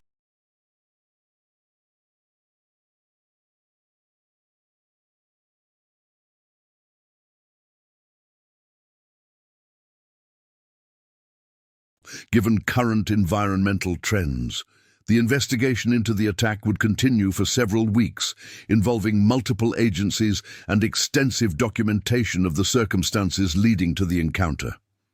However, the preliminary findings suggested that no policy changes or equipment modifications could have prevented the tragedy, given the unpredictable nature of polar bear behavior and the inherent risks of law enforcement in Arctic environments. Maya's physical recovery would take several months, but her psychological recovery would take much longer. The trauma of watching her partner die and being forced to kill a polar bear in self-defense created emotional wounds that would require extensive counseling and support. She would eventually return to law enforcement, but never again in an environment where polar bears posed a constant threat. The community of Point Hope was profoundly affected by Jake's death and the circumstances surrounding the attack. Memorial services were held both locally and in Anchorage, with law enforcement officers from across Alaska attending to honor their fallen colleague. The attack also prompted renewed discussions about bear safety protocols and the need for enhanced protective measures in Arctic communities. The polar bear attack of February 3, 2024, became a catalyst for policy changes throughout Alaska regarding wildlife management and law enforcement safety. New protocols were developed for responding to bear encounters, additional equipment was provided to remote outposts, and enhanced training programs were implemented to better prepare officers for wildlife encounters. However, the fundamental reality remained unchanged. Polar bears were apex predators perfectly adapted to the Arctic environment, and humans entering their territory did so at their own risk. The warming climate and changing ice conditions were forcing more frequent interactions between bears and humans, creating situations where tragedy was increasingly likely despite all precautions and preparations. Jake Turner was posthumously awarded the Alaska Police Medal of Honor for his service and sacrifice, and his name was added to the National Law Enforcement Officers Memorial in Washington, D.C. His death served as a stark reminder of the dangers faced by law enforcement officers serving in remote locations, where backup was hours away and the environment itself could be as deadly as any human adversary. Maya Lopez eventually transferred back to a warmer climate, but she carried the memory of that February day with her for the rest of her career. The image of the polar bear's black eyes, devoid of any emotion that humans could recognize, would haunt her dreams for years to come, a reminder of humanity's place in the natural order when stripped of technology and civilization's protections. The Point Hope police outpost continued to serve the community, but the attack fundamentally changed how officers approached their duties in bear country. The reality that a routine patrol could turn deadly in seconds was no longer an abstract concept, but a lived experience that informed every decision and shaped every procedure. Dr. Hawthorne's research continued documenting the increasing frequency of human-bear encounters throughout the Arctic. Her data showed that the February 3rd attack was part of a larger pattern of climate-driven changes that were forcing polar bears to adapt their behavior in ways that brought them into increasing conflict with human populations. The frozen landscape around Point Hope remained as beautiful and terrifying as ever, a reminder that the Arctic was still one of Earth's last frontiers, where nature held dominion over human ambition. The polar bears continued their ancient patterns of hunting and survival, largely indifferent to the human tragedy that had played out on their territory. In the months following the attack, additional safety measures were implemented throughout Alaska's remote communities. However, everyone understood that these measures could only reduce risk, not eliminate it entirely. As long as humans chose to live and work in polar bear territory, the possibility of violent encounters would remain a constant threat. The story of the February 3rd polar bear attack became part of the oral history of Point Hope, passed down through generations as a cautionary tale about the power of nature and the courage of those who chose to serve and protect in one of Earth's most challenging environments. It served as a reminder that heroism was often defined not by victory, but by the willingness to face impossible odds in service to others. The Arctic wind continued to howl across the frozen tundra, carrying with it the memory of that terrible day when two police officers faced nature's ultimate predator and paid the ultimate price for their dedication to duty. The landscape bore no permanent scars from the encounter, but the human community would never forget the courage and sacrifice of those who stood between civilization and the wild forces that still ruled the frozen north.